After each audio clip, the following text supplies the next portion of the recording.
연심은 제배를 감싸 안은 채 진흙 속에 무릎을 밟고 있었다. 빗물은 머리카락을 타고 눈가로 흘러들었고 연못가에 갈 때는 누군가 숨을 죽여 지켜보듯 검게 흔들렸다. 마님 제발 한 번만 살려주십시오. 아이가 죄를 지은 것이 아니옵니다. 그가 젖은 목소리로 빌었으나 비단치마 끝을 손에 쥔 윤씨. 마님은 한 걸음도 물러서지 않았다. 내 뱃속 것이 죄다. 네 숨이 죄고 네 눈물이 죄다. 윤씨의 뒤에는 등불을 든 하인들이 서 있었다. 등불은 비에 젖어 자꾸만 꺼질 듯 흔들렸고 그 불빛 아래 연심의 배는 곧 터질 듯 둥글게 솟아 있었다. 아이가 안에서 발길질을 할 때마다 연심은 몸을 웅크렸다. 도련님께서는 아무것도 모르시옵니다. 저 혼자 떠나겠사오니 부디 물만은. 말이 끝나기 전에 윤씨가 손을 들었다. 그 손짓 하나에 하인 하나가 연심의 팔을 비틀어 잡았다. 연못은 이상하리만치 고요하였다. 비가 수면을 때리는데도 물결은 크게 퍼지지 않았고 마치 깊은 속에서 검은 입을 벌린 짐승이 숨을 죽인 듯했다. 연심은 발끝이 물에 닿자 온몸을 떨었다. 찬 기운이 발목을 타고 올라와 허리와 배를 움켜쥐었다. 마님 아이가 움직입니다. 아이가 살고자 합니다. 그는 울음 섞인 숨으로 중얼거렸으나 윤씨는 차갑게 웃었다. 그리 살고 싶거든 네 어미와 함께 물귀신이나 되어라. 그 순간 연심은 도망치려 몸을 들었다. 그러나 만삭의 몸은 무거웠고 진흙은 발목을 붙들었다. 뒤에서 누군가 그의 어깨를 밀었다.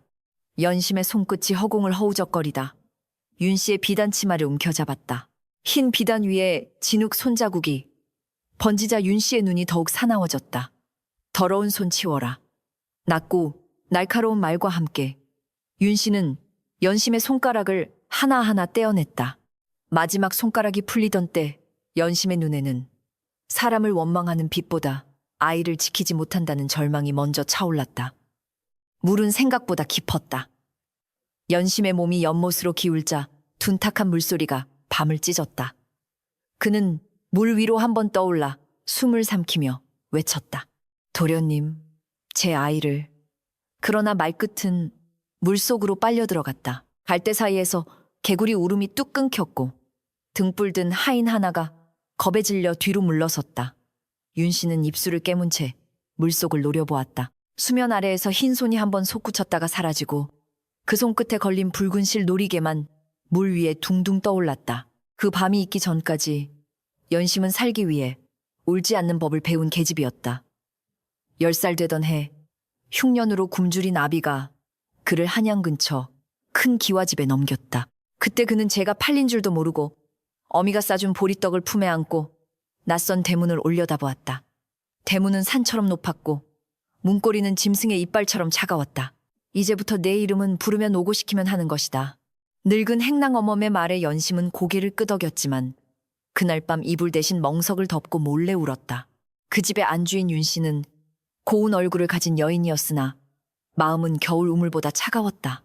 그는 종들의 숨소리까지 제 뜻대로 움직이길 바랐고 밥 한 숟가락 늦게 올려도 손등에 매를 내렸다. 연심은 새벽마다 우물가 얼음을 깨고 물을 길었으며 손가락이 갈라져 피가 나도 옷감을 빨았다. 겨울이면 빨랫줄에 언저고리를 품에 안아 녹였고 여름이면 모기떼가 살을 파먹어도 부엌 아궁이 앞을 떠나지 못했다. 그런 연심에게 처음으로 사람의 말을 건넨 이는 윤씨의 외아들 태겸이었다. 태겸은 어려서부터 병약했으나 눈빛이 맑고 성정이 부드러웠다. 어느 늦가을 밤 연심이 뒤뜰에서 장작을 패다 손바닥을 베었을 때였다. 피가 손목을 타고 흐르자 그는 얼른 치맛자락으로 감추려 했다. 그때 태겸이 등롱을 들고 다가와 낮게 말했다. 숨기지 말거라. 피는 감춘다고 멎는 것이 아니다. 연심은 놀라 엎드렸고 태겸은 손수약을 발라주었다. 그날 이후 연심은 태겸의 발소리를 멀리서도 알아들었다. 그의 걸음은 다른 양반들의 걸음처럼 거칠지 않았다. 마루 끝에 닿는 소리도 조심스러웠고 말 한마디에도 사람을 다치게 하지 않으려는 마음이 배어 있었다. 태겸은 때때로 남은 죽 한 그릇을 몰래 부엌 뒤에 놓아두었고 연심은 그것을 먹으며 죄스러움과 고마움에 눈물을 삼켰다. 도련님 종년에게 이리 하시면 안 되옵니다. 그가 말하면 태겸은 가만히 웃으며 답했다. 배고픈 이에게 밥을 주는 것이 어찌 안 될 일이냐.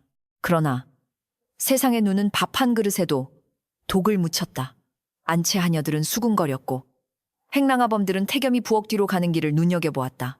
연심은 두려워 태겸을 피하려 했으나 사람의 마음이란 피하려 할수록 발밑 그림자처럼 따라붙는 것이었다. 비 오는 날 태겸이 낡은 삿갓을 씌워주었을 때 연심은 처음으로 제가 이 집에서 물건이 아니라 숨쉬는 사람일지도 모른다고 생각했다. 그 생각 하나가 훗날 그의 목숨을 삼킬 줄은 꿈에도 몰랐다. 태겸이 과거 공부를 핑계로 별당에 머물던 해 윤 씨는 집안의 모든 눈을 날카롭게 갈아세웠다. 남편은 일찍 세상을 떠났고 윤 씨에게 남은 것은 외아들의 출세와 가문의 체면뿐이었다.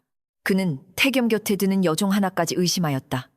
특히 연심을 보는 눈은 독사처럼 차가웠다. 네가 요사한 눈으로 내 아들을 흐린다지. 어느 날 윤 씨가 비녀 끝으로 연심의 턱을 들어올리며 물었다. 연심은 바닥에 이마를 찌으며 대답했다. 소인은 감히 그런 마음 품은 적 없사옵니다. 그러나 마음이 없다는 말은 거짓이었고 마음이 있다는 말은 죽음이었다. 연심은 밤마다 제 가슴을 두 손으로 눌렀다. 태겸이 건네준 따뜻한 말들이 속에서 불씨처럼 살아나면 그는 일부러 찬물로 손을 씻고 부엌 바닥에 엎드려 잠을 청했다. 그래도 꿈속에서는 태겸의 목소리가 들렸다. 연심아, 너도 봄꽃을 보며 웃어도 된다. 그 꿈에서 깨어날 때마다 그는 제 신분이 쇠사슬처럼 발목에 감겨 있음을 느꼈다. 이른 꽃이 지고 매미가 울기 전 펄하라졌다. 태겸이 며칠간 열병을 앓았고 연심은 밤새 약탕기를 지켰다. 약 냄새가 별당에 짙게 배고 창호지 밖으로 비가 실처럼 내리던 밤이었다. 태겸은 뜨거운 손으로 연심의 손목을 붙잡고 희미하게 말했다. 가지 마라. 이 집에서 나를 사람으로 보는 이는 너뿐이다. 연심은 손을 빼려 했으나 그 손길은 애원처럼 약했다. 그 밤의 온기와 슬픔은 두 사람의 운명을 그릇된 길로 밀어넣었다. 몇 달 뒤 연심은 제 몸의 변화를 알았다. 새벽 물비린내에도 속이 뒤집혔고 허리가 묵직해졌으며 달마다 찾아오던 붉은 기척이 끊겼다. 그는 처음엔 병이라 여겼으나 늙은 부엌 허멈이 그의 얼굴을 오래 바라보다 한숨을 쉬었다. 아가, 네 배에 숨이 들었구나. 그 말에 연심은 세상이 무너지는 소리를 들었다. 기쁨이 먼저인지 두려움이 먼저인지 알 수 없었다. 손을 배 위에 얹아 아직 작은 생명의 안에서 물결처럼 흔들리는 듯했다. 태겸은 그 사실을 알고 오래도록 말하지 못했다. 그의 얼굴은 창백했으나 눈빛만은 흔들리지 않았다. 내가 너를 버리지 않겠다. 아이 또한 내 피다. 연심은 고개를 저으며 울었다. 도련님, 그런 말씀 마십시오. 마님께서 아시면 저는 살아남지 못하옵니다. 태겸은 이를 악물었다. 어머니 뜻이 하늘은 아니다. 사람이 사람을 짓밟는 것이 법이라면 그 법이 틀린 것이다. 그 말은 연심에게 따뜻한 이불 같았으나 동시에 날 성칼 같았다. 윤 씨가 모를 리 없었다. 집안의 벽에는 귀가 있었고 장독대 뒤의 그림자에는 혀가 있었다. 연심의 배가 조금씩 불러오르자 윤 씨의 얼굴에서는 웃음이 사라졌다. 그는 처음에는 조용히 불러 물었다. 누구의 씨냐? 연심은 입술을 깨물고 대답하지 않았다. 윤 씨가 찻잔을 던지자 파편이 그의 발등을 찢었다. 말하지 않아도 안다.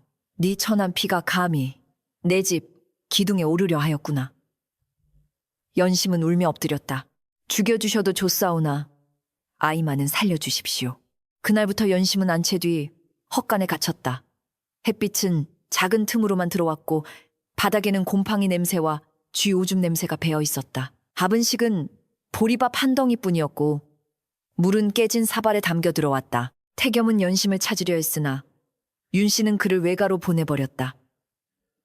네 몸이 허하니 며칠 쉬고 오너라. 태겸은 의심했으나 어머니가 집안 문을 걸어 잠근 뒤에야 모든 길이 막혔음을 알았다. 헛간 속에서 연심은 뱃속 아이와 말을 나누었다. 아가, 어미가 미안하다. 세상 빛도 보기 전에 이리 춥게 하여 미안하다. 밤이면 그는 벽 틈으로 보이는 별 하나를 바라보았다. 그 별은 작고 희미했으나 사라지지 않았다. 아이가 움직이면 연심은 고통 속에서도 웃었다. 살아있구나. 그래, 너는 살아있구나. 그러나 웃음 뒤에는 늘 공포가 따라왔다. 윤 씨의 발소리가 가까워질 때마다 그는 제 숨마저 아이에게 들릴까 두려워 입을 막았다. 한편 윤 씨의 마음속에는 오래된 두려움이 꿈틀거렸다. 그는 젊은 날부터 가문의 이름을 지키기 위해 모든 것을 바쳤다. 남편이 죽고 빚이 밀려와도 웃음을 잃지 않았고 친척들이 재산을 노릴 때도 한치 물러서지 않았다. 그에게 태겸은 아들이기 전에 무너진 집안을 다시 세울 기둥이었다. 그런데 그 기둥에 천한 몸종의 아이가 매달린다니 윤 씨에게 그것은 더러움이 아니라 재앙이었다. 그는 밤마다 거울 앞에서 중얼거렸다. 내가 지켜야 한다. 내 손이 피해졌더라도. 태겸이 외가에서 돌아오던 날 이미 모든 것은 늦어 있었다. 연심은 헛간에서 사라졌고 윤 씨는 태연히 말했다. 그 계집은 물건을 훔쳐 달아났다. 네가 찾을 값어치도 없는 아이였다. 태겸은 어머니의 눈을 보았다. 그 눈은 너무 맑아 오히려 거짓 같았다. 어머니 연심이 만삭이었습니다. 어디로 달아난단 말입니까? 윤 씨는 부채를 접으며 낮게 답했다. 천한 것들은 배가 불러도 구멍을 찾아 기어나가는 법이다. 너는 더럽혀진 이름을 씻는 일만 생각하거라. 그러나 연심이 사라진 그 밤 집안에 개들이 미친 듯이 짖었다. 연못 쪽에서 젖은 비린내가 바람을 타고 흘러왔고 마루 밑에서는 물방울 떨어지는 소리가 밤새 끊이지 않았다. 하인들은 서로 눈을 피했다. 등불을 들고 따라갔던 두 하인 중 하나는 새벽녘부터 열에 들떠 헛소리를 했다. 손이 올라왔습니다. 흰 손이 물 위로 올라와 제 발목을 잡으려 했습니다. 윤 씨는 그 말을 들은 즉시 그를 먼 고을로 내쫓았다. 미친놈의 입은 집안을 망친다.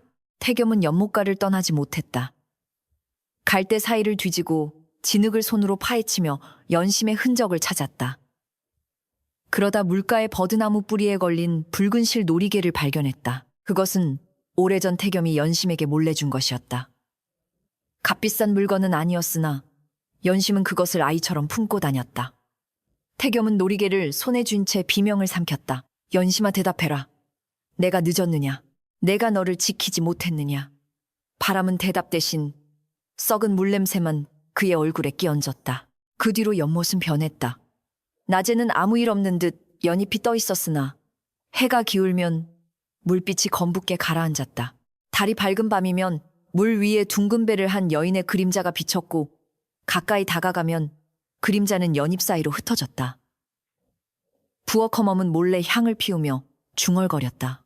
원통한 산모가 물속에 누웠으니 저물이 어찌 맑겠는가. 그러나 누구도 큰 소리로 말하지 못했다. 윤 씨의 눈과 매질이 아직 집안 곳곳에 살아있었기 때문이었다. 며칠 뒤 윤 씨는 이상한 꿈을 꾸었다. 꿈속에서 그는 안 채 대청에 홀로 앉아 있었고 사방은 물로 가득 차 있었다. 연못물이 문턱을 넘어 방 안으로 스며들더니 그 속에서 비늘 덮인 작은 손 하나가 기어나왔다. 손은 갓난아이처럼 작았으나 손톱은 검고 길었다. 곧 물속에서 연심에 젖은 머리카락이 풀려 올라왔다. 얼굴은 보이지 않았고 배만 둥글게 부풀어 있었다. 마님 제 아이를 안아보셔야지요. 물먹은 목소리가 방 안에 울렸다. 윤 씨는 비명을 지르며 깨어났다. 온몸은 땀에 젖어 있었고 이부자리에서는 연못 진흙 같은 냄새가 났다. 그는 등잔을 켜려 손을 뻗다. 제 손등을 보고 굳어버렸다. 손목 아래에 푸르스름한 반점이 돋아 있었다. 처음에는 멍이라 여겼으나 만져보니 마른 비늘처럼 거칠었다. 윤 씨는 이를 악물고 손을 비단 소매 안에 감추었다. 꿈이다. 하찮은 계집의 원한 따위가 나를 어찌하랴. 그러나 그 말끝에서 그의 목소리는 자신도 모르게 떨리고 있었다. 그보다 더 두려운 일은 다음 날 아침에 찾아왔다. 윤 씨는 아침상을 받다 갑자기 헛구역질을 하였다. 밥 냄새가 역했고 생선 비린내에 속이 뒤틀렸다. 부엌 컴엄이 조심스레 다가와 물었다. 마님 의원을 부를까요? 윤 씨는 눈을 치켜뜨며 소리쳤다. 쓸데없는 소리 말라. 그러나 사흘이 지나고 닷새가 지나도 속은 가라앉지 않았다. 밤이면 아랫배가 묵직하게 당겼고 알 수 없는 박동이 배속 깊은 곳에서 느껴졌다. 그는 거울 앞에서 떨리는 손으로 배를 눌러보았다. 태겸은 어머니의 변화를 눈치챘다. 윤 씨는 점점 안채 밖으로 나오지 않았고 향냄새와 약재 냄새를 번갈아 피웠다. 태겸이 문 밖에서 물었다. 어머니 몸이 편찮으십니까? 윤 씨는 문을 사이에 두고 답했다. 네가 알 바 아니다. 너는 그 죽은 듯한 얼굴로 집안을 더럽히지 말고 글이나 읽어라. 태겸은 문고리를 붙잡고 낮게 말했다. 연심은 죽은 것입니까? 안쪽에서 찻잔 깨지는 소리가 났다. 그 이름을 다시 입에 올리면 내 어미의 피를 보는 줄 알아라. 그날 밤 태겸은 다시 연못가로 갔다. 비는 내리지 않았으나 땅은 젖어 있었고 갈대 끝에는 물방울이 매달려 있었다. 그는 놀이개를 물가에 놓고 무릎을 꿇었다. 연심아, 네가 억울하다면 내 꿈에라도 와라. 내가 무엇을 해야 하는지 말해다오. 한참을 기다려도 아무 소리 없었다. 태겸이 일어서려는 순간 연못 한가운데에서 물결이 동그랗게 퍼졌다. 그 속에서 아주 작고 희미한 울음이 들렸다. 갓난아이의 울음 같기도 했고 물속 짐승의 신음 같기도 했다. 태겸은 숨을 멈추고 물을 바라보았다. 수면 아래에서 붉은 실이 천천히 떠올랐다. 마치 누군가 물속에서 손으로 밀어 올리는 듯했다. 곧 진흙 묻은 흰천 조각 하나가 갈대 사이로 밀려왔다. 그것은 산모가 허리에 두르던 끈이었다. 태겸은 그것을 집어들고 눈을 감았다. 천에서는 썩은 물냄새와 피비린내가 함께 났다. 그 순간 그는 깨달았다. 연심은 도망친 것이 아니었다. 누군가 이 연못에 그와 아이를 묻었다. 안채에서는 윤 씨가 배를 움켜쥐고 쓰러졌다. 뱃속에서 무엇인가 긁는 듯한 통증이 일었다. 그는 이불을 물어뜯으며 신음했다. 아니다. 나는 죄가 없다. 집안을 지킨 것뿐이다. 그러나 어둠 속에서 물 떨어지는 소리가 똑똑 울렸다. 방 안 어디에도 물은 없었는데 소리는 천장에서도 마루 밑에서도 들려왔다. 그리고 그 소리 사이로 여인의 낮은 자장가가 흘러나왔다. 자거라 내 아가. 네 원하는 어미가 있지 않으리. 윤 씨는 귀를 막고 비명을 질렀다. 새벽이 밝을 무렵 집안 사람들은 안채 문 밖에 모여 떨고 있었다. 윤 씨의 비명은 밤새 끊이지 않았고 문틈으로는 이상한 비린내가 새어나왔다. 태겸은 피 묻은 허리끈을 품에 넣고 안채를 바라보았다. 그의 얼굴에는 슬픔보다 더 깊은 결심이 떠올랐다. 연심을 삼킨 연못은 아직 입을 다물고 있었으나 그 속에서 무언가 깨어나고 있었다. 죽은 산모의 한과 태어나지 못한 아이의 숨결이 차가운 물밑에서 비늘을 돋우며 산자들의 죄를 향해 천천히 기어오르고 있었다. 윤 씨 마님은 사흘 동안 안채 문을 열지 않았다. 문틈마다 짙은 향냄새가 새어나왔고 처마 밑에는 까닭 모를 물방울이 매달려 똑똑 떨어졌다. 날은 맑았으나 마루 널판은 늘 축축했고 안채로 들어가는 돌계단에는 젖은 발자국이 밤마다 찍혔다. 하녀들은 새벽마다 그 자국을 닦으며 서로 눈을 피했다. 비도 안 왔는데 이게 무슨 물이냐. 누군가 작게 속삭이면 늙은 부엌 커멈은 입술에 손가락을 대고 말했다. 죽은이 이름은 함부로 부르는 것이 아니다. 태겸은 더 이상 어머니의 말을 믿지 않았다. 그는 연심의 붉은 놀이개와 피비린내, 나는 허리끈을 자그남에 넣어 품고 다녔다. 낮에는 집안 곳곳을 살피고 밤에는 연못가에 앉아 물결을 바라보았다. 연못은 그를 부르는 듯 때때로 잔물결을 냈다. 그럴 때마다 태겸은 이를 악물고 중얼거렸다. 연심아 조금만 기다려라. 네 억울함을 흙 속에 묻지 않겠다. 그러나 집안 사람들은 그를 미친 도련님 보듯 하였고 윤 씨의 수족들은 그의 길을 은근히 막았다. 윤 씨는 방 안에서 제 손등을 오래 들여다보았다. 푸른 반점은 손목을 지나 팔뚝까지 올라왔고 만지면 거친 껍질처럼 일어났다. 그는 손톱으로 긁어 떼어내려 했으나 긁힌 자리에서는 피가 아니라 검붉은 물이 배어나왔다. 그 비릿한 냄새가 코를 찌르자 윤 씨는 헛구역질을 하며 소매로 팔을 감쌌다. 천한 계집 하나 죽었다고 하늘이 움직일 성시프냐. 내 집안은 내 손으로 지킨다. 그는 그렇게 말했으나 뱃속에서 무엇인가 꿈틀거리자 얼굴빛이 사납게 굳었다. 태겸이 의원을 불러야 한다고 하자 윤 씨는 문 안에서 노한 목소리로 대답했다. 내 몸은 내가 안다. 너는 쓸데없는 근심으로 어미를 욕되게 하지 말라. 태겸은 문지방 앞에 서서 한참 침묵하다가 낮게 물었다. 어머니의 몸보다 연심의 행방이 먼저입니다. 정말 그 아이가 제 발로 나갔다면 문지기와 하인들이 보았을 터인데 어찌 아무도 본이가 없습니까? 방 안은 얼어붙은 듯 조용했다. 잠시 뒤 윤 씨가 말했. 종년 하나 때문에 네 어미를 취조하느냐. 그날 저녁 윤 씨는 행랑채 사람들을 모두 불러 모았다. 그는 창백한 얼굴에 분가루를 두껍게 바르고 손에는 비단 장갑을 끼고 있었다. 연심이라는 계집은 물건을 훔쳐 달아난 죄인이다. 누구든 그 이름을 입에 올리거나 괴이한 소문을 퍼뜨리면 내 손으로 혀를 뽑겠다. 하인들은 바닥에 엎드려 숨도 크게 쉬지 못했다.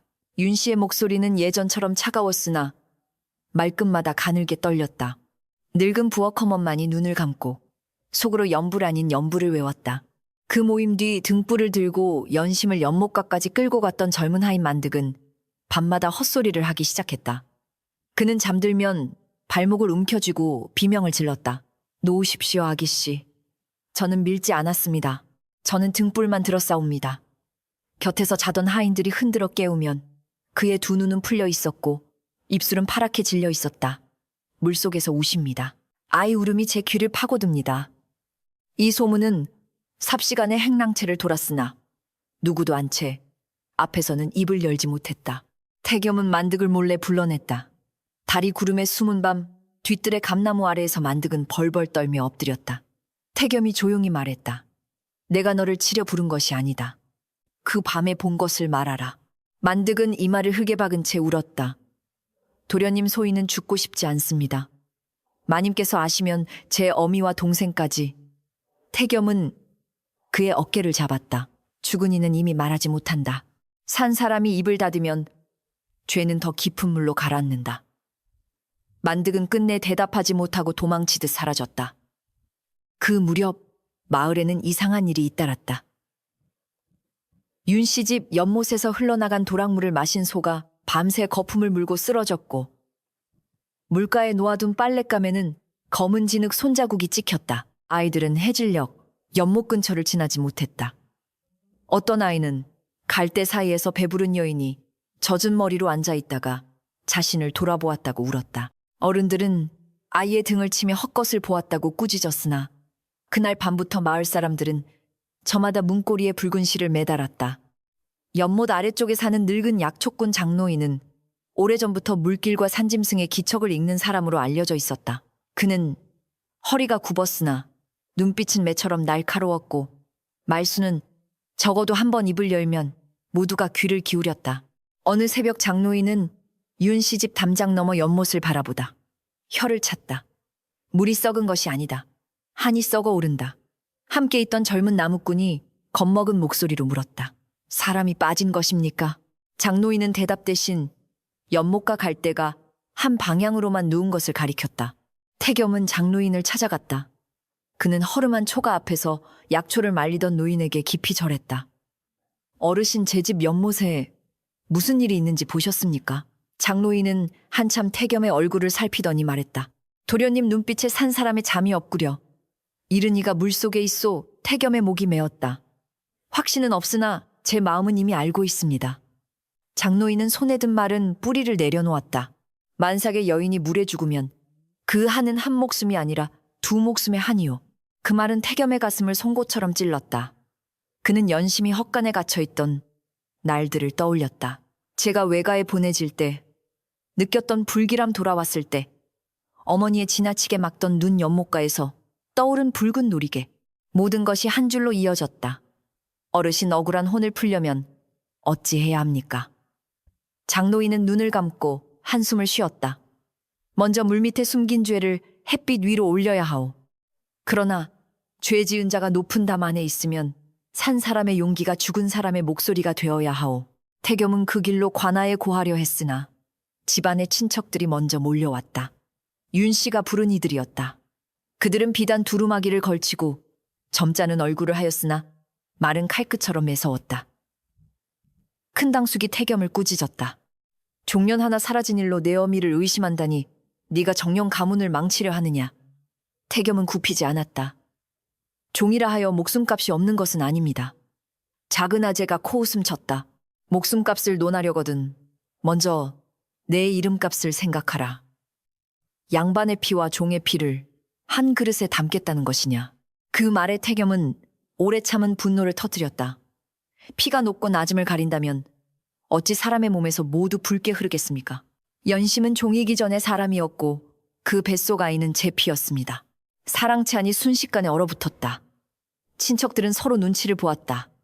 그 고백은 윤 씨가 가장 두려워하던 말이었다.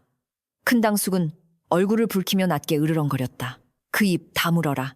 네가 스스로 집안 기둥을 베는구나. 태겸은 대답했다. 이미 썩은 기둥이라면 베어야 새 집을 세울 수 있습니다. 이 소식은 곧 윤 씨에게 전해졌다. 윤 씨는 분노로 떨다 갑자기 배를 움켜쥐었다. 통증은 전보다 깊었다. 마치 뱃속에 무엇이 긴 손톱으로 안쪽 살을 긁어내는 듯했다. 그는 이를 악물고 시녀에게 명했다. 무당을 불러라. 입 무거운 년으로. 밤이 되자 검은 장옷을 쓴 무당 월선이 뒷문으로 들어왔다. 월선은 방 안에 들어서자마자 얼굴을 찌푸렸다. 마님방에 물귀신 냄새가 가득합니다. 향으로 덮을 냄새가 아니옵니다. 윤 씨의 눈이 번뜩였다. 닥치고 쫓아낼 방도나 말아라. 월선은 방 한가운데 쌀을 뿌리고 방울을 흔들었다. 방울 소리는 처음엔 맑았으나 곧 젖은 천이 흔들리는 듯 둔하게 변했다. 촛불이 일제히 푸르게 흔들렸고 마루 밑에서 물이 차오르는 소리가 났다. 월선의 얼굴이 굳었다. 마님 무엇을 하셨습니까? 그냥 죽은 혼이 아닙니다. 뱃속에 아이를 품은 채 물에 눌린 혼이옵니다. 윤 씨는 입술을 깨물었다. 돈은 얼마든지 주겠다. 그 혼을 찢어 없애라. 월선은 뒷걸음질 쳤다. 한을 찢으면 피가 되어 돌아옵니다. 윤 씨는 분노에 차 손에 잡히는 옥비녀를 던졌다. 비녀가 월선의 뺨을 스치자 피가 흘렀다. 네가 감히 내 앞에서 훈계를 하느냐. 월선은 피를 닦지도 않고 낮게 말했다. 마님 죄는 무당칼로 베어지는 것이 아닙니다. 물에 던진 목숨은 물이 기억하고 땅에 흘린 피는 땅이 기억합니다. 그 순간 윤 씨의 뱃속에서 기이한 울음이 울렸다. 사람 귀로 듣는 소리라기보다 속뼈를 울리는 낮은 떨림이었다. 월선은 얼굴이 새하얘져 방을 뛰쳐나갔다. 다음날 아침 윤 씨는 월선이 헛소문을 퍼뜨리지 못하도록 사람을 보냈으나 이미 늦었다. 월선은 마을 어귀, 당산나무 아래에서 이웃 여인들에게 떨리는 목소리로 말하고 있었다. 윤 씨 집 안채에 물귀신이 앉았다. 그 뱃속에 든 것은 아이가 아니라 원한의 그릇이다. 소문은 바람보다 빨랐다. 장터에서는 윤 씨 집 연못 이야기가 술잔마다 오르내렸고 사람들은 겉으로는 웃으며 부정하면서도 속으로는 등골이 서늘해졌다. 윤 씨는 그 소식을 듣고 이를 갈았다. 모두 입을 찢어놓겠다. 그러나 윤 씨의 권세도 밤을 막을 수는 없었다. 그날 밤 안채 지붕 위로 까마귀 떼가 내려앉았다. 까마귀들은 비명 같은 울음으로 밤을 찢었고 아무리 돌을 던져도 날아가지 않았다. 하녀 하나가 겁에 질려 말했다. 까마귀는 초상 냄새를 맡는다 하였습니다. 곁에 하인이 입을 막았지만 이미 모두 들었다. 윤 씨는 방 안에서 그 울음소리를 들으며 몸을 떨었다. 배는 전보다 더 불러 보였고 살갗 아래에서 푸른 줄기가 비늘 무늬처럼 퍼져나갔다. 태겸은 늙은 부엌허멈 순덕을 찾아갔다. 순덕은 연심을 어릴 때부터 보아온 사람이었다. 그는 부엌 뒤 작은 방에서 눈을 붉히고 앉아 있었다. 태겸이 문을 닫고 말했다. 어멈 그 밤에 무엇을 들었습니까? 어멈은 알고 있지요. 순덕은 손을 떨며 무릎 위에 헝겊을 비볐다. 도련님 늙은 목숨 하나는 아깝지 않으나 제 손자들이 아직 어립니다. 태겸은 고개를 숙였다. 연심의 아이도 세상에 나와 울어보지도 못했습니다. 그 말에 순덕의 눈물방울이 뚝 떨어졌다. 순덕은 한참 뒤에야 입을 열었다. 그날 밤 마님께서 헛간문을 열라 하셨습니다. 연심이는 걷지도 못할 만큼 배가 불렀지요. 제가 붙들고 울었더니 마님께서 제 뺨을 치시며 물러나라 하셨습니다. 태겸은 숨을 삼켰다. 순덕의 목소리는 더 작아졌다. 저는 멀리서 보았습니다. 등불둘이 연못으로 갔고 마님 치마 끝이 지늘게 젖었습니다. 그리고 얼마 뒤 물소리가 났습니다. 사람 하나가 빠질 때 나는 소리였습니다. 태겸은 주먹을 쥐었다. 왜 그때 말하지 않았습니까? 태겸의 목소리는 떨렸으나 분노만은 아니었다. 순덕은 바닥에 엎드려 울었다. 무서웠습니다. 평생 맞고 살다 보니 진실보다 매가 먼저 보였습니다. 그러나 그 애가 밤마다 꿈에 옵니다. 배를 안고 서서 어멈, 우리 아가 춥다 하지요. 태겸은 눈을 감았다. 부엌에서 끓던 미음 냄새 젖은 장작 냄새 순덕의 울음소리가 뒤섞여 목을 막았다. 어멈 이제라도 제 곁에 서주십시오.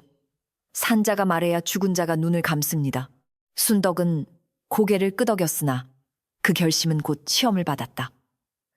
윤 씨의 신복인 행랑아범 석두가 부엌 주변을 맴돌며 순덕을 노려보기 시작한 것이다.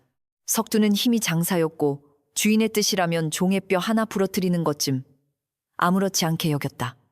그는 순덕에게 다가와 낮게 말했다. 늙은 입이 오래 살고 싶으면 국속김이나 맡아라. 쓸데없는 말을 하면 손자들이 어느 도랑에 빠질지 모른다. 순덕은 얼굴이 하얘졌지만 이번에는 고개를 완전히 숙이지 않았다. 태겸 역시 감시를 받았다. 친척들은 그가 관아에 가지 못하게 사람을 붙였고 윤 씨는 문지기에게 명하여 사랑채 박출입을 막았다. 그러나 태겸은 물러서지 않았다. 그는 밤마다 방 안에서 연심에게 편지를 쓰듯 긴 글을 남겼다. 너를 사랑한다는 말이 내게 칼이 되었구나.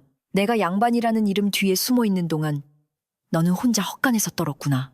먹물이 종이에 번질 때마다 그는 제 무능을 씹어 삼켰다. 새벽이면 그 글들을 함에 넣고 연못가에 묻었다. 며칠 뒤 만득이 사라졌다. 아침에 그의 자리는 비어 있었고 낡은 집신 한 짝만 행랑채 문 앞에 남아 있었다. 사람들은 그가 도망쳤다고 했으나 태겸은 집신 바닥에 묻은 검은 진흙을 보았다. 그 진흙은 연못가 깊은 곳에서나 묻는 끈적한 흙이었다. 밤이 되자 연못에서 남자의 울음소리가 들렸다. 소인은 밀지 않았습니다. 용서하십시오. 그 소리는 물거품처럼 올라왔다가 사라졌다. 다음 날 연못가 갈대 사이에서 만득의 허리띠가 발견되었다. 이 일로 집안은 더욱 흉흉해졌다. 윤 씨는 만득이 죄책감에 도망친 것이라며 사람들을 다그쳤지만 누구도 그의 눈을 똑바로 보지 못했다. 석두마저 밤에는 연못 근처에 가지 않았다. 그러나 윤 씨는 물러설 수 없었다. 그는 태겸을 불러 앉히고 차갑게 말했다. 너를 곧 혼인시키겠다. 좋은 집안의 규수와 연을 맺으면 이 헛된 망상도 잦아들 것이다. 태겸은 어머니를 바라보았다. 제가 사랑한 여인을 죽여놓고 제게 새 혼례복을 입히시겠다는 말씀입니까? 윤 씨의 손등이 장갑 안에서 움찔했다. 사랑이라 하였느냐? 윤 씨의 목소리는 낮았으나 무서웠다. 네가 알던 것은 불쌍한 것에 대한 동정이다. 종년들은 주인의 눈빛 하나에도 목숨을 걸 듯 달려든다. 너는 속은 것이다. 태겸은 천천히 일어섰다. 속은 것은 제가 아니라 어머니입니다. 가문이라는 헛개비에 속고 신분이라는 낡은 껍질에 속아 사람의 목숨을 진흙처럼 밟으셨습니다. 윤 씨는 자리에서 벌떡 일어나려 했으나 배를 움켜쥐고 주저앉았다. 그의 입에서 짐승 같은 신음이 새어나왔다. 그때 태겸은 보았다. 윤 씨의 장갑 끝이 젖어 있었다. 비단 사이로 검풀은 비늘 같은 살같이 잠깐 드러났다. 태겸의 얼굴이 굳었다. 윤 씨도 그것을 알아차리고 황급히 손을 감췄다. 나가라. 그는 이를 악문 채 말했다. 태겸은 물러서지 않고 물었다. 어머니 몸에 무엇이 돋은 것입니까? 윤 씨는 눈을 부릅떴다. 네, 저주 섞인 말이 어미를 병들게 한 것이다. 태겸은 낮게 답했다. 제 말이 아니라 어머니가 물에 던진 목숨이 돌아온 것입니다. 그 밤 윤 씨는 다시 꿈을 꾸었다. 그는 연못 바닥에 서 있었다. 숨을 쉬려 해도 물이 폐로 밀려들지 않았고 대신 차가운 손들이 발목을 감쌌다. 진흙 속에서 연심이 천천히 일어났다. 그의 얼굴은 물풀에 가려 보이지 않았으나 배는 찢어질 듯 부풀어 있었다. 마님 추우십니까? 저는 더 추웠습니다. 윤 씨는 뒤로 물러서려 했으나 발이 진흙에 밝혀 움직이지 않았다. 연심의 뱃속에서 작고 검은 눈 하나가 떠졌다. 그리고 그 눈이 윤 씨를 바라보며 웃었다. 윤 씨가 깨어났을 때 이부자리는 흙탕물로 젖어 있었다. 그의 배는 하룻밤 사이 더 불러 있었고 배꼽 둘레에는 딱딱한 비늘 무늬가 둥글게 돋았다. 그는 거울 앞에서 옷을 풀어 제배를 보았다. 그 순간 뱃속에서 무엇인가 바깥을 향해 밀어올렸다. 살갗 아래로 작은 손자국 같은 돌기가 솟았다가 사라졌다. 윤 씨는 비명을 지르려 입을 열었으나 목구멍에서는 물에 잠긴 듯한 꾸르륵 소리만 나왔다. 그는 처음으로 진심 어린 공포를 느꼈다. 아침이 되자 태겸은 장노인과 순덕을 다시 불렀다. 세 사람은 연못가에 섰다. 장노인은 긴 대나무 장대로 물밑을 더듬었다. 한참 뒤 장대 끝에 무거운 것이 걸렸다. 세 사람이 힘을 모아 끌어올리자 진흙 묻은 돌덩이가 물 위로 모습을 드러냈다. 돌에는 낡은 비단끈이 감겨 있었고 그 끈은 연심의 허리끈과 같은 무늬였다. 순덕은 그 자리에서 무너져 울었다. 아이고 가엾은 거사. 내 배에 이런 돌을 매달았구나. 태겸은 말없이 돌을 끌어안았다. 그 순간 연못 한가운데에서 물이 크게 솟구쳤다. 바람도 없는데 갈대들이 일제히 고개를 숙였고 물 위로 붉은 노을 같은 빛이 번졌다. 태겸의 귀에 연심의 목소리인지 물결의 울음인지 모를 소리가 들렸다. 아직 끝나지 않았습니다. 그는 고개를 들었다. 안채 쪽에서 갑자기 윤 씨의 비명이 터져나왔다. 그 비명은 산모의 고통과 짐승의 울부짖음이 뒤섞인 소리였다. 태겸은 돌덩이를 내려놓고 안채를 향해 달렸다. 죄는 마침내 숨은 방 안에서 살갗을 찢고 모습을 드러내려 하고 있었다. 태겸이 안채 문을 밀어젖혔을 때 방 안은 사람 사는 곳이 아니었다. 향로는 넘어져 재가 흩어졌고 비단 병풍에는 검은 물자국이 손바닥처럼 찍혀 있었다. 윤 씨는 이부자리 위에 엎드려 배를 움켜쥔 채 이를 갈고 있었다. 그의 머리카락은 풀어져 얼굴을 덮었고 소매 밖으로 드러난 팔에는 푸른 비늘 무늬가 뱀의 허물처럼 번져 있었다. 나가라, 이 불효한 거사. 윤 씨가 쉰 목소리로 으르렁거렸으나 태겸은 한 걸음도 물러서지 않았다. 어머니 이제 숨길 수 없습니다. 윤 씨는 고개를 들었다. 그의 눈은 밤새 울어붉어진 것이 아니라 연못 밑 진흙이 스며든 듯 검푸르게 변해 있었다. 네가 그 종년의 혼을 불러들였구나. 네가 어미에게 저주를 씌웠구나. 태겸은 가슴속에서 무언가 무너지는 소리를 들었다. 그래도 그는 목소리를 낮추었다. 저주를 부른 것은 제가 아닙니다. 만삭의 여인을 물에 빠뜨리고 돌을 매단 손이 부른 것입니다. 윤 씨는 입술을 비틀었다. 그 아이가 태어나면 네 인생은 끝이었다. 나는 너를 구한 것이다. 그 말이 태겸의 마지막 망설임을 끊어냈다. 그는 어머니 앞에 무릎을 꿇었다. 저를 구하셨다. 하셨습니까? 어머니께서 구한 것은 제가 아니라 체면이었습니다. 저는 연심과 아이를 잃었고 어머니는 사람의 얼굴을 잃었습니다. 윤 씨는 손을 들어 그의 뺨을 치료했으나 팔이 허공에서 굳었다. 손가락 끝에 손톱은 검게 두꺼워져 있었고 살같은 젖은 비늘처럼 번들거렸다. 윤 씨 자신도 제 손을 보고 숨을 삼켰다. 방 안에 잠시 무거운 침묵이 내려앉았다. 그때 장노인과 순덕이 문 밖에 이르렀다.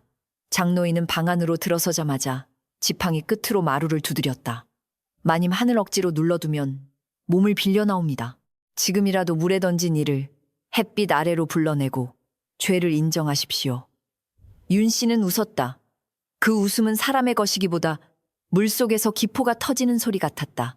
늙은 약초꾼 따위가 내 방에서 죄를 논하느냐. 내가 이 집 주인이다.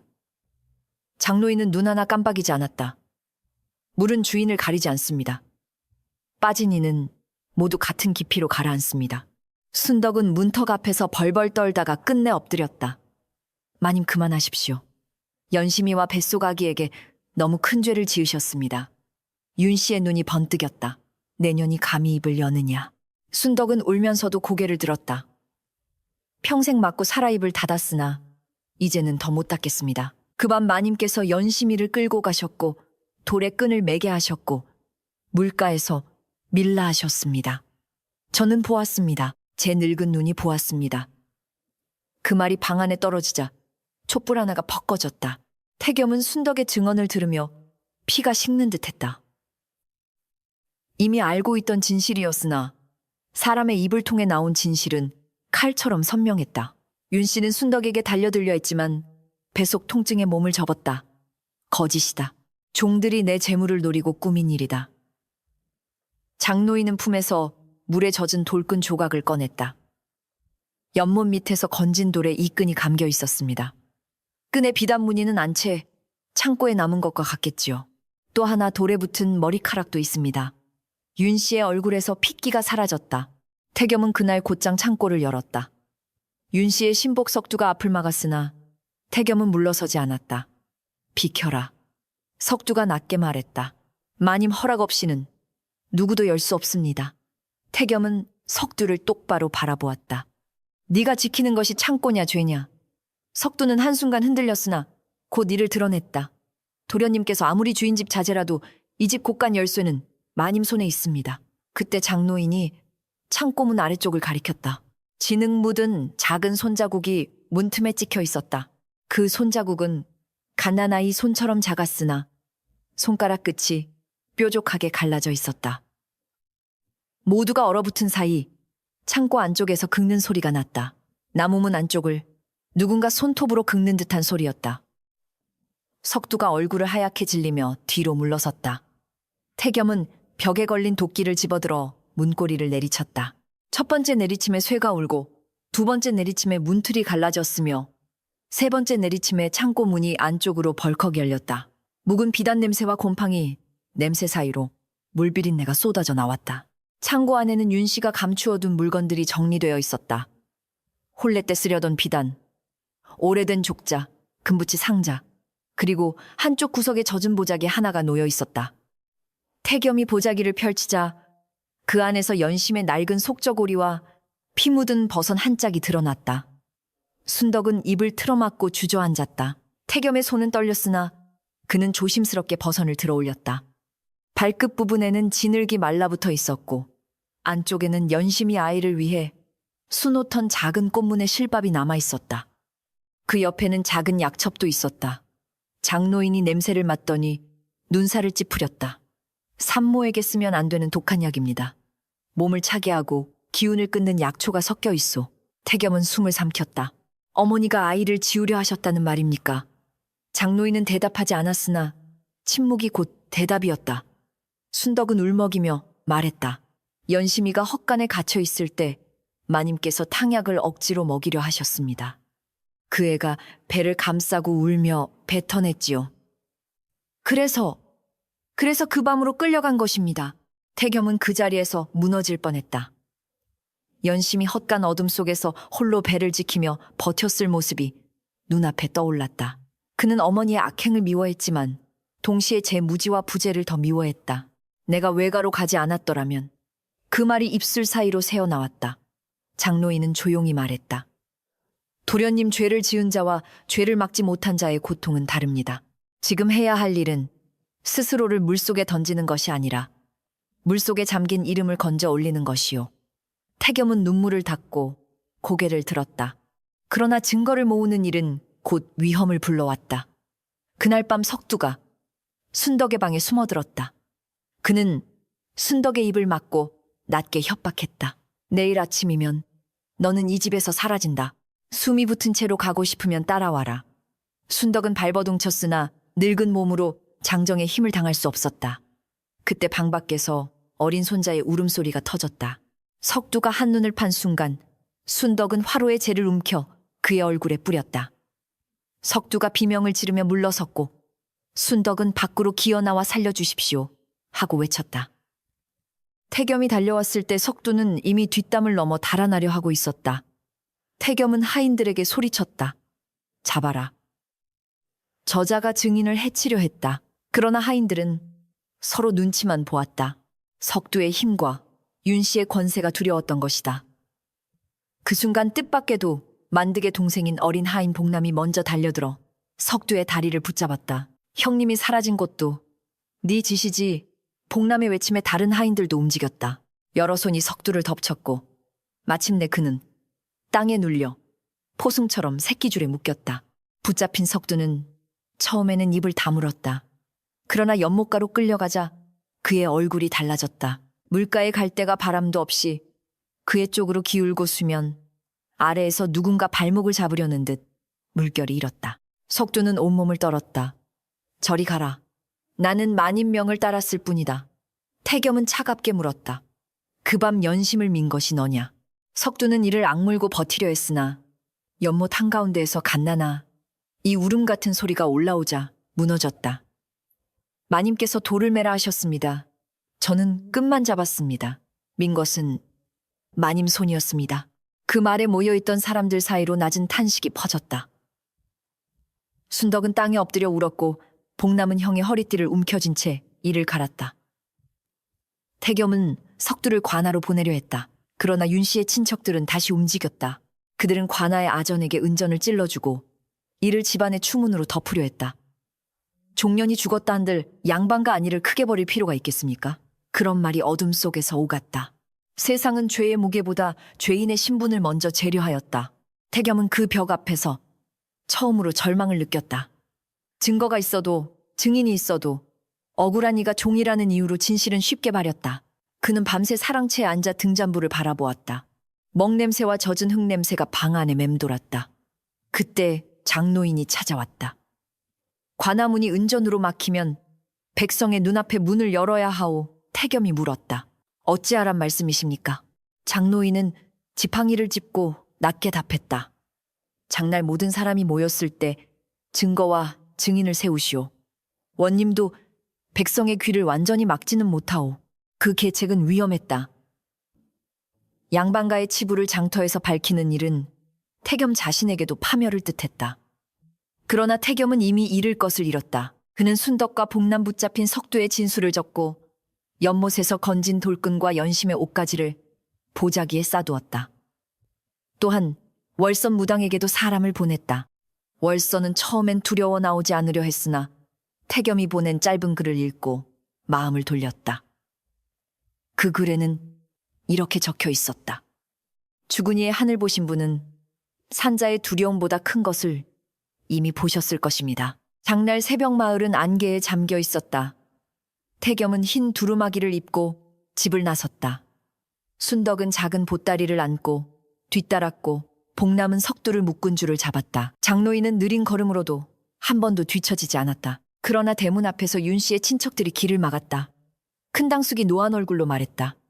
한 걸음이라도 나가면 너는 우리 문중 사람이 아니다. 태겸은 고개를 숙여 마지막 예를 표했다. 문중이 사람의 죽음을 덮는 자리라면 저는 그 이름을 내려놓겠습니다. 그리고 그는 문턱을 넘었다. 장터는 이미 사람들로 붐볐다. 생선 비린내 볏집, 냄새 막걸리 신냄새가 섞인 가운데 장사치들의 외침이 오갔다. 태겸이 한복판에 서자 사람들의 시선이 모였다. 양반과 도련님이 종의 옷가지와 돌덩이를 들고 나타난 모양은 그 자체로 소문이 되기에 충분했다. 그는 크게 외쳤다. 이 마을 사람들께 고합니다.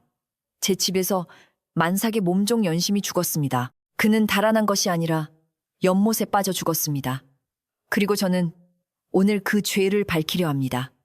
장터가 순식간에 조용해졌다. 처음에는 수군거림 뿐이었다. 양반 도련님이 미쳤다. 종년 때문에 제 어미를 고한다니. 그러나 태겸은 흔들리지 않았다. 그는 연심에 피 묻은 버선과 허리끈을 펼쳐 보이고 돌에 감긴 비단끈을 들어 올렸다. 순덕은 울면서 그 밤 본 일을 말했다. 그의 목소리는 여러 번 끊겼지만 끊길 때마다 사람들의 얼굴은 더 굳어졌다. 복남은 형 만드기, 밤마다 물귀신 꿈에 시달렸고 결국 사라졌음을 외쳤다. 석두는 처음엔 고개를 숙이고만 있었으나 군중의 눈과 연못에서 따라온 듯한 물비린내에 결국 입을 열었다. 만인명이었습니다. 석두의 한마디가 장터를 갈랐다. 연심이가 아이를 낳으면 집안이 망한다 하셨습니다. 헛간에서 끌고 나와 돌을 매게 하셨고 연못가에서 마님께서 직접 밀었습니다. 저는 그저 시키는 대로 했습니다.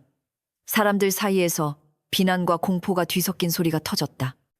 어떤 여인은 입을 막고 울었고 어떤 사내는 만삭의 여인을 어찌하며 주먹을 쥐었다.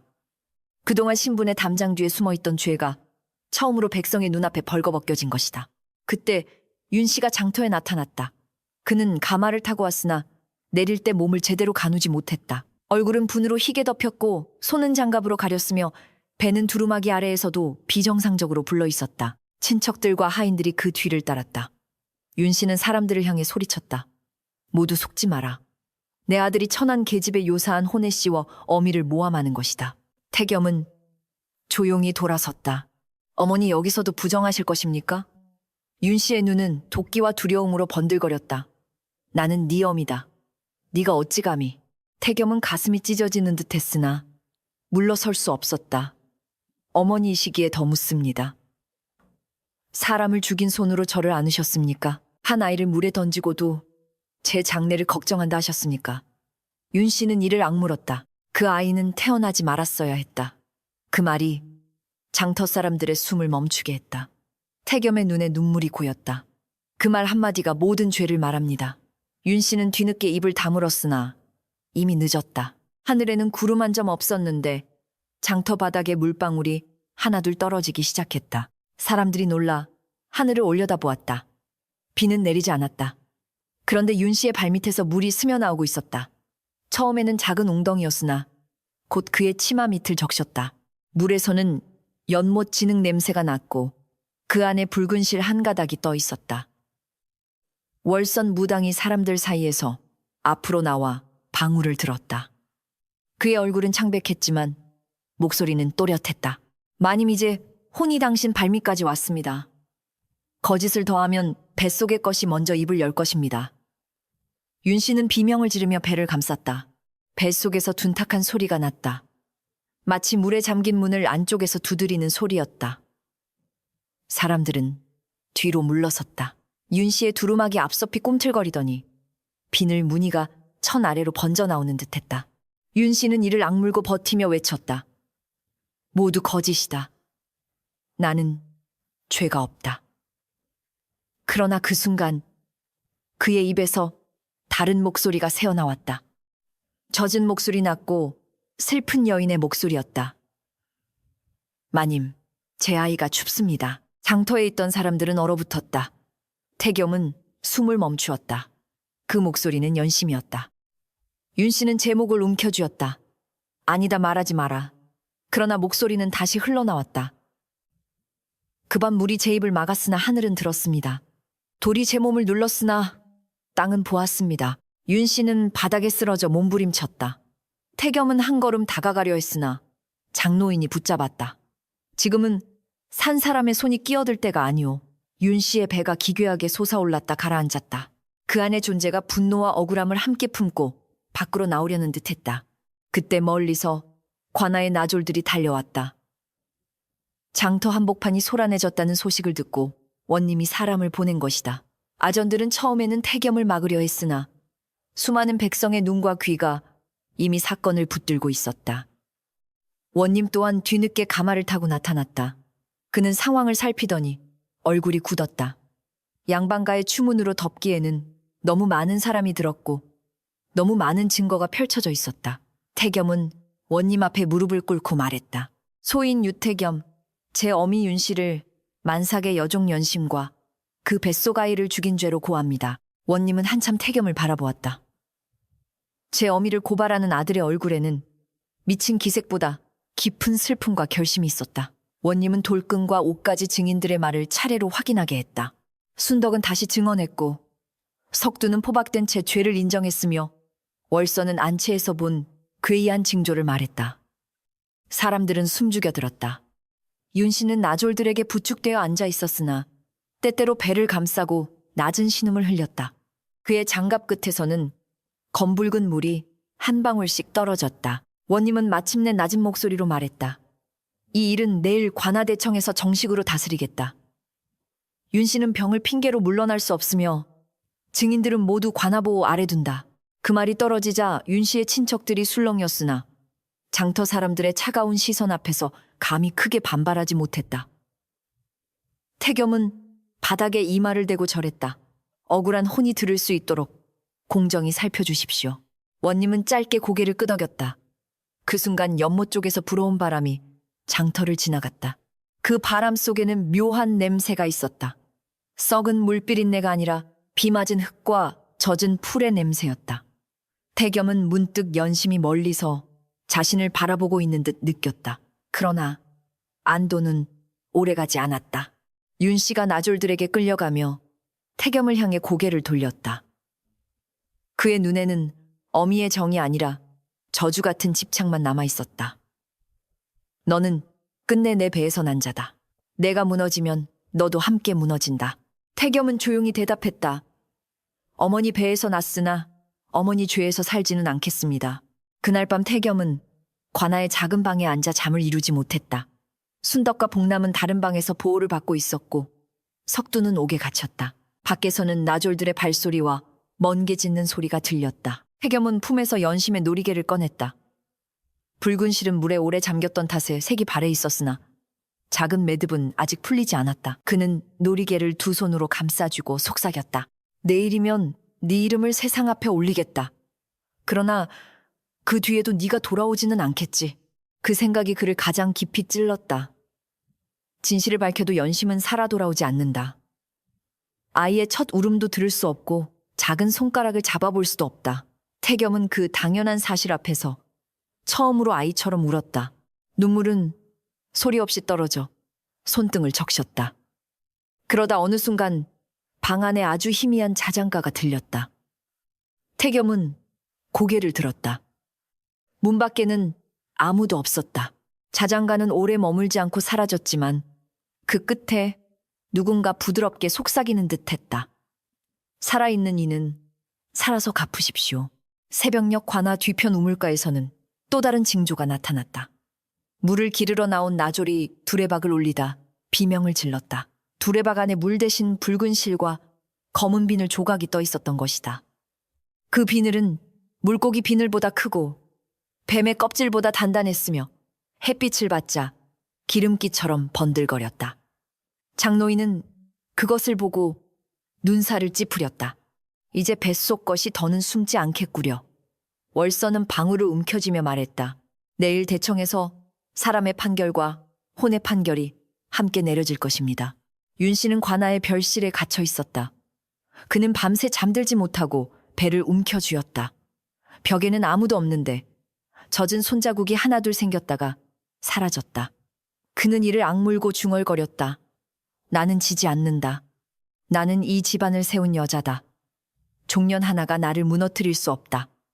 그러나 뱃속에서 낮은 웃음소리가 울렸다. 갓난아이의 웃음 같기도 하고 물속 짐승의 이빨 부딪히는 소리 같기도 했다. 윤 씨는 양손으로 배를 눌렀다. 나오지 마라. 아직 나오지 마라. 하지만 그의 살과 날의 비늘은 점점 더 또렷해졌다. 동이 틀 무렵 태겸은 관아 마당으로 나왔다. 하늘은 희뿌옇고 땅에는 밤새 맺힌 이슬이 차갑게 깔려 있었다. 그는 멀리 자기 집이 있는 방향을 바라보았다. 그곳의 연못은 아직 안개에 묻혀 있을 터였다. 연심의 몸도 아이의 숨도 진흙과 물풀 아래에 남아있을 터였다. 그러나 오늘부터 그 이름은 더 이상 달아난 종년으로 불리지 않을 것이다. 태겸은 붉은 놀이개를 품 안에 넣고 천천히 대청 쪽으로 걸었다. 진실은 이미 물 위로 떠올랐고 이제 죄인의 숨은 뱃속에서 갈라지기 시작하고 있었다. 관아 대청 앞마당은 이른 아침부터 사람들로 메워졌다. 장터에서 들은 소문은 밤새 마을과 이웃 고을까지 번져 장사꾼과 안악과 머슴들까지 몰려와 대청 담장 밖에 목을 빼고 섰다. 하늘은 낮게 가라앉아 있었고 바람은 축축한 흙냄새를 품고 불었다. 태겸은 마당 한가운데 무릎을 꿇고 앉아 있었다. 그의 품 안에는 붉은 놀이개가 있었고 곁에는 순덕과 복남 장노인과 월선이 차례로 서 있었다. 대청 안쪽에서는 원님이 아직 모습을 드러내지 않았으나 사람들의 숨소리만으로도 이미 판결의 무게가 느껴졌다. 나졸들이 윤 씨를 데려왔을 때 군중 사이에서 낮은 탄식이 흘러나왔다. 윤 씨는 흰 장옷을 뒤집어 쓰고 있었으나 걸음은 산모처럼 무겁고 뒤뚱거렸다. 두 여종이 양쪽에서 부축했지만 그는 자꾸 배를 움켜쥐며 멈춰섰다. 얼굴에는 두꺼운 분이 발려 있었고 입술에는 붉은 연지가 칠해져 있었으나 그 아래 숨은 창백함은 가릴 수 없었다. 장갑을 낀 손끝에서는 검붉은 물이 마른 자국처럼 얼룩져 있었다. 윤 씨는 사람들의 시선을 느끼자 이를 악물고 고개를 고추 세웠다. 구경 났느냐? 양반댁 안주인을 짐승 보듯 보는구나. 태겸은 어머니를 보자 가슴이 조여왔다. 그가 기억하던 어머니는 늘 꼿꼿하고 빈틈없는 사람이었다. 비록 차갑고 무서웠으나 집안의 대들보처럼 무너지지 않을 줄 알았다. 그런데 지금 윤 씨는 스스로 지은 죄의 그늘에 눌려 몸도 마음도 뒤틀려 있었다. 태겸은 한순간 어린 시절 열병을 앓을 때 이마에 찬 수건을 얹어주던 어머니의 손을 떠올렸다. 그러나 곧 연못 속에서 허우적거리던 연심의 흰 손이 그 기억을 밀어냈다. 그는 눈을 감고 낮게 속삭였다. 오늘은 아들이 아니라 증인이 되겠습니다. 원님이 대청에 올라 좌정하자 북소리 한 번이 마당을 울렸다.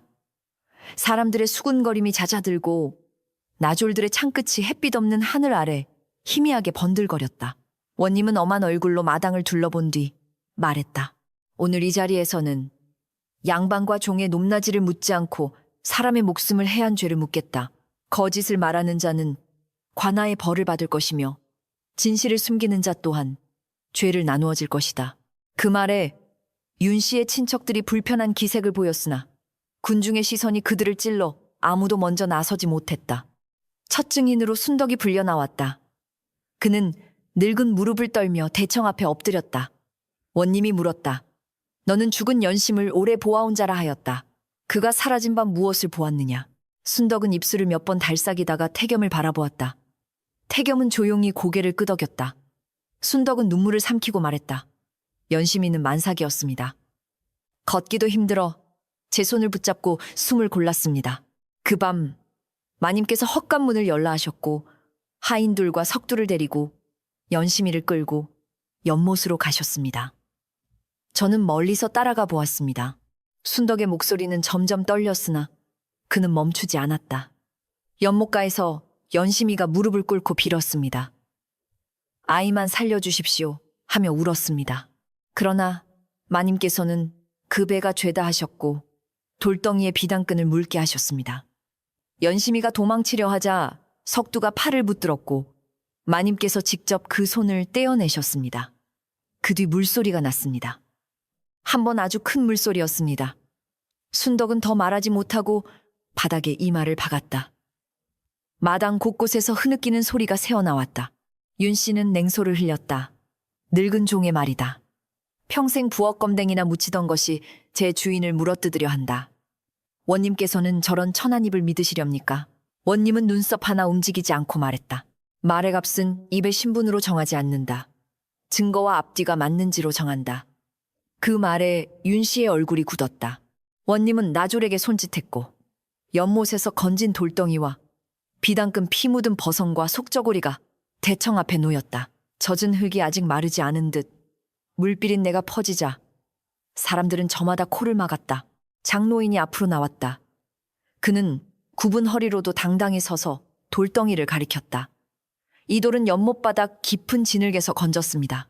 끈은 산모의 허리를 묶는 데 쓰인 비단끈과 같은 결이며 돌에 붙은 머리카락은 물속에서 오래 삭은 여인의 머리입니다. 또한 이 약첩은 창고에서 나온 것으로 산모의 몸을 차게 하여 태를 해칠 수 있는 독한 재료가 섞여 있었습니다. 원님이 물었다. 네가 약초를 잘 안다 하였지. 장노인은 고개를 숙였다. 평생 산과들에서 약을 캐며 살았습니다. 이 약은 살리려는 약이 아니라 끊으려는 약입니다. 군중이 크게 술렁였다. 아이까지 해치려 했다니 만삭 산모에게 저런 약을 먹였단 말인가. 윤 씨는 갑자기 웃음을 터뜨렸다. 그 웃음은 대청 기둥에 부딪혀 차갑게 흩어졌다. 모두가 한 통속이로구나. 늙은 약초꾼, 미친 무당, 배은망덕한 종들, 그리고 제 어미를 찌르는 아들까지. 그는 배를 움켜쥐고 몸을 살짝 굽혔다가 다시 고개를 들었다. 내가 그런 일을 했다 한들. 그것은 집안을 더럽힐 씨를 막기 위한 일이었. 양반가의 종의 아이가 태어나면 그 집은 죽은 것이나 다름없다. 그 말은 스스로 죄를 드러낸 칼이었다. 원님의 눈빛이 매서워졌다. 방금 내 입으로 아이를 막으려 했다 하였느냐. 윤 씨는 순간 말을 멈추었다. 친척들 사이에서 작은 신음이 흘렀다. 윤 씨는 곧장 말을 바꾸려 했다. 그 뜻이 아니다. 나는 그저 소문을 막으려 했을 뿐이다. 원님은 대청 난간을 손끝으로 두드렸다. 소문을 막으려 사람을 물에 던졌는지 아니면 사람을 구하려 했는지는 더 물어보아야겠구나. 윤 씨의 눈동자가 흔들렸다. 그때 그의 배가 불쑥 움직였다. 마당에 있던 사람들 일부가 뒤로 물러섰다. 윤 씨의 장옷 아래에서 둔탁한 두드림이 들렸다. 마치 닫힌 괴짝 안에 갇힌 것이 주먹으로 뚜껑을 치는 듯했다. 윤 씨는 이를 악물고 배를 눌렀다. 가만히 있어라. 그 말이 너무 작아 남들은 듣지 못했으나 가까이 있던 태겸은 들었다. 그의 등줄기가 서늘해졌다. 윤 씨는 누구에게 말한 것인가? 제 뱃속에서 꿈틀대는 저 괴이한 것에게인가? 아니면 물속에서 따라온 연심의 한에게인가? 바람이 대청을 지나며 물비린내를 더욱 짙게 퍼뜨렸다. 다음으로 석두가 끌려 나왔다. 그는 밤새 옥에 갇혀 있었던 탓인지 얼굴이 누렇게 떠 있었고 눈밑은 검었다. 원님이 물었다. 너는 윤 씨의 명을 받아 그 밤 연심을 연못으로 끌고 갔느냐? 석두는 윤 씨를 힐끗 보았다. 윤 씨의 눈빛은 아직도 그를 찌르는 칼 같았다. 석두는 입을 다물었다. 그러자 원님이 차갑게 말했다. 네 침묵은 너만 살리지 못한다. 죄를 모두 지고 죽고 싶으냐? 아니면 시킨 자와 행한 자의 죄를 나누어 밝히겠느냐? 석두의 입술이 떨렸다. 석두는 마침내 바닥에 엎드렸다. 마님께서 명하셨습니다. 연심이를 헛간에서 끌어내라 하셨고 돌을 가져오라 하셨습니다. 소인은 그저 주인의 명을 어기지 못했습니다. 원님이 다시 물었다. 연심을 민 자가 누구냐? 석두는 고개를 들지 못했다. 땀이 이마에서 뚝뚝 떨어졌다. 마님이십니다. 연심이가 치마를 붙잡고 살려달라 하였으나 마님께서 손가락을 떼어내셨고 제가 팔을 놓자 마님께서 그는 말을 잇지 못했다. 원님이 낮게 재촉했다. 끝까지 말하라. 석두는 울부짖듯 말했다. 마님께서 물로 밀어넣으셨습니다. 마당이 뒤집힐 듯 소란해졌다. 나졸들이 창을 세우며 사람들을 진정시켰고 원님은 북채를 잡아 대청 옆북을 3번 치게 했다. 둥둥둥 무거운 소리가 사람들의 흥분을 눌렀다.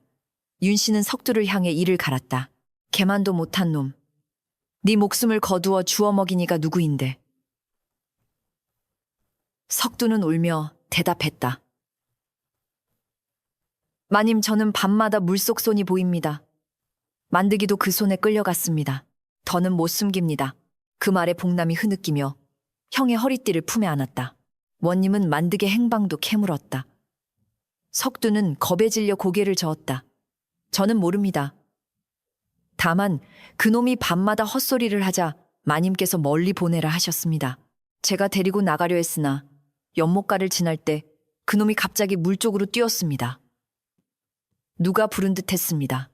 저는 붙잡지 못했습니다. 사람들은 서로 몸을 가까이 붙였다. 이 사건이 단순한 살인에서 원한과 괴이의 늪으로 깊어지는 것을 모두 느꼈다. 원님은 얼굴을 굳혔으나 그의 손끝도 미세하게 떨리고 있었다. 월선 무당이 증언대 앞으로 나왔다. 그는 방울을 품에 안고 있었다. 원님이 물었다. 너는 윤 씨 집 안채에 불려간 적이 있느냐? 월선은 고개를 숙였다. 있습니다. 마님방에는 물에 눌린 산모의 한이 가득했습니다. 저는 죄를 풀라 말씀드렸으나 마님은 혼을 찢어 없애라 하셨습니다. 그때 방 안마루 밑에서 물소리가 났고 마님의 뱃속에서 사람 아이가 아닌 소리가 들렸습니다. 원님은 눈살을 찌푸렸다. 괴이한 말로 재판을 흐리지 말라. 월선은 조용히 답했다. 괴이는 죄가 숨을 때 생기는 그림자입니다. 월선은 윤 씨를 바라보며 말했다. 마님 그 밤 꿈에 보셨지요. 연못바닥에서 연심이가 올라와 제 아이를 안아보셔야지요. 하던 꿈을. 윤 씨의 얼굴이 순간 굳었다. 그것은 누구에게도 말한 적 없는 꿈이었다. 월선은 계속했다. 마님의 손등에 처음 비늘이 돋은 날도 그 꿈 뒤였습니다. 처음에는 손목, 그 다음 팔뚝, 이제는 배까지 번졌습니다. 군중이 숨을 삼켰다. 윤 씨는 장갑 낀 손을 뒤로 숨겼으나 이미 그의 손끝에서는 검붉은 물방울이 떨어지고 있었다. 원님은 나졸에게 명했다. 윤 씨의 장갑을 벗겨보라. 윤 씨는 미친 듯이 저항했다. 감히 내 몸에 손을 대느냐. 나는 양반가 안주인이다. 그러나 나졸 둘이 그의 팔을 붙들고 장갑을 벗겼다. 마당에서 비명과 탄식이 동시에 터졌다. 윤 씨의 손등은 사람 살갗이라 보기 어려웠다. 검풀은 비늘이 촘촘히 돋아 있었고 손가락 마디마다 딱딱한 껍질이 올라와 있었다. 손톱은 두껍고 검게 굽어 짐승의 발톱 같았다. 윤 씨는 손을 감추려 했으나 이미 늦었다. 태겸은 그 모습을 보고 눈을 감았다. 어머니가 괴물이 된 것이 아니라 마음속 괴물이 살갗 위로 드러난 듯했다. 원님은 처음으로 자리에서 몸을 조금 뒤로 뺐다. 그러나 그는 곧 위험을 되찾고 말했다. 몸의 괴이함은 병일 수도 있으나 죄의 증거는 따로 있다. 우리는 사람의 법으로 사람의 죄를 다스릴 것이다. 그의 말은 옳았으나 그 말을 듣는 모든 이의 귀에는 이미 다른 재판의 소리도 함께 들렸다. 대청 아래 물방울이 떨어지고 있었다. 맑은 하늘 아래 관아마당의 흙이 조금씩 젖어갔다. 젖은 자리마다 붉은 실 같은 가느다란 물줄기가 윤 씨를 향해 기어갔다. 태겸이 마지막으로 앞으로 나왔다. 원님은 그를 바라보며 물었다. 너는 고발인이나 또한 피고의 아들이다. 할 말이 있느냐? 태겸은 깊이 절하고 말했다. 소인은 어머니의 아들로 태어났습니다. 그 은혜를 모르는 것이 아닙니다. 그러나 어머니의 은혜가 다른 이의 목숨을 덮는 이불이 될 수는 없습니다. 연심은 천한종으로 불렸으나 제게는 사람으로 다가온 첫 숨결이었습니다. 그 아이는 태어나기도 전에 신분의 돌에 눌려 물속으로 갔습니다. 저는 오늘 어머니를 죽이고자 고하는 것이 아니라 죽은 이를 사람으로 세우고자 고합니다. 그 말에 많은 이가 고개를 숙였다. 종이든 양민이든 안악이든 장정이든 만사계배를 안고 살려달라 빌었을 여인을 떠올리지 않을 수 없었다. 태겸은 품에서 붉은 놀이개를 꺼냈다. 이것은 제가 연심에게 준 것입니다. 값없는 물건이나 그는 죽는 날까지 지니고 있었습니다. 연못이 이것을 돌려주었습니다. 물이 증인이 되었습니다. 그는 놀이개를 증거물 옆에 놓았다. 그 순간 바람이 멎었다. 마당의 모든 소리가 끊기고 아주 멀리서 아이 울음 같은 소리가 들렸다. 윤 씨는 갑자기 몸을 접으며 비명을 질렀다. 아니다. 아직 아니다. 그는 배를 움켜쥐고 바닥을 긁었다. 나졸들이 다가가려 했으나 윤 씨가 짐승처럼 고개를 치켜들자 모두 멈칫했다. 그의 눈동자는 검게 번져 흰자위가 거의 보이지 않았다. 뱃속에서는 둔탁한 울음이 반복되었다. 윤 씨의 장옷 앞섭이 젖어들더니 검붉은 물이 흙바닥으로 흘렀다. 월선이 방울을 흔들며 낮게 외쳤다. 물러서십시오. 지금 나오는 것은 살도 아니고 혼도 아닌 죄가 빚은 그릇입니다. 원님은 당황하여 의원을 부르라 명했지만 이미 윤 씨의 산통은 사람의 손으로 막을 수 있는 것이 아니었다. 관아마당 한복판에서 그는 무릎을 꿇고 몸부림쳤다. 분칠한 얼굴은 땀과 눈물과 검붉은 물로 얼룩졌고 입술에서는 낮은 신음이 새어나왔다. 나는 죄가 없다. 나는 지킨 것이다. 내 아들을, 내 가문을. 그러나 그의 목구멍 안쪽에서 또 다른 목소리가 겹쳐졌다. 마님, 저도 제 아이를 지키려 했습니다. 그 젖은 목소리가 울리자 윤 씨는 제 목을 쥐어뜯으며 괴성을 질렀다. 마당 흙은 빠르게 젖어 작은 연못처럼 변했다. 사람들은 담장 쪽으로 밀려났고 나졸들마저 창을 든 손을 떨었다. 태겸은 가까이 가려 했으나 장로인이 막았다. 도련님, 저것은 이제 모자의 일이 아닙니다. 한 목숨을 짓밟은 자가 그 죄의 껍질을 낳는 순간이요. 태겸은 눈물을 흘리며 서 있었다. 아무리 죄인이라 해도 그 여인은 그의 어머니였다. 그러나 그 어머니가 고통 속에서 부르짖는 말들 사이에는 끝까지 연심에 대한 미안함이 없었다. 그것이 태겸을 더욱 깊이 아프게 했다. 윤 씨의 비명은 길고 처절했다. 그리고 어느 순간 그 비명이 갑자기 끊겼다. 대신 축축한 것이 흙바닥에 떨어지는 소리가 났다. 사람들은 모두 숨을 멈췄다. 윤 씨의 무릎 사이 검붉은 천 위에 작은 핏덩이가 꿈틀거리고 있었다. 그러나 그것은 갓난아이라 부르기에는 너무 기괴했다. 몸은 사람 아이처럼 작았으나 살갗 위에는 악어비늘 같은 딱딱한 껍질이 덮여 있었고 등줄기에는 검푸른 돌기가 돋아 있었다. 손가락은 5개였으나 끝이 갈라져 갈고리 같았고 눈은 채 뜨지 않았는데도 검은 윤기가 번들거렸다. 군중은 한꺼번에 뒤로 물러섰다. 어떤 이는 비명을 질렀고 어떤 이는 그 자리에서 주저앉았다. 원님마저 얼굴이 창백해져 말을 잃었다. 기영의 핏덩이는 흙탕물 속에서 입을 벌렸다. 그 입에서는 갓난아이의 울음이 나와야 했다. 그러나 울음은 이상하게도 여인의 흐느낌처럼 들렸다. 추워요. 단 한마디 같은 소리가 마당을 울렸다. 태겸은 그 순간 무릎이 풀려 쓰러질 뻔했다. 그것은 연심의 목소리였다. 물속에서 마지막 숨을 삼키던 여인의 목소리. 그리고 태어나지 못한 아이의 원망이 함께 섞인 목소리였다. 윤 씨는 그 핏덩이를 보고 눈을 부릅떴다. 처음에는 믿지 못하는 듯 고개를 저었다. 아니다. 내 아이가 아니다. 나는 이런 것을 품은 적 없다. 그러나 기형의 핏덩이가 작은 손을 들어 윤 씨의 비늘 돋은 손가락을 붙잡자 그의 얼굴이 일그러졌다. 그 손길은 약했으나 윤 씨에게는 쇠사슬처럼 느껴진 듯했다. 그는 손을 빼내려 발버둥쳤다. 놓아라. 나를 놓아라. 핏덩이는 다시 울었다. 그 울음 속에서 물소리와 자장가와 비명소리가 뒤엉켰다. 마님 이제 안아보셔야지요. 그 말을 들은 윤 씨는 끝내 무너졌다. 그는 머리를 풀어헤치고 웃다가 울다가 소리쳤다. 내가 왜 안아야 하느냐. 내 어미가 천한 것이었기 때문이다. 네가 태어나면 내 아들이 무너질 터였기 때문이다. 나는 죄가 없다.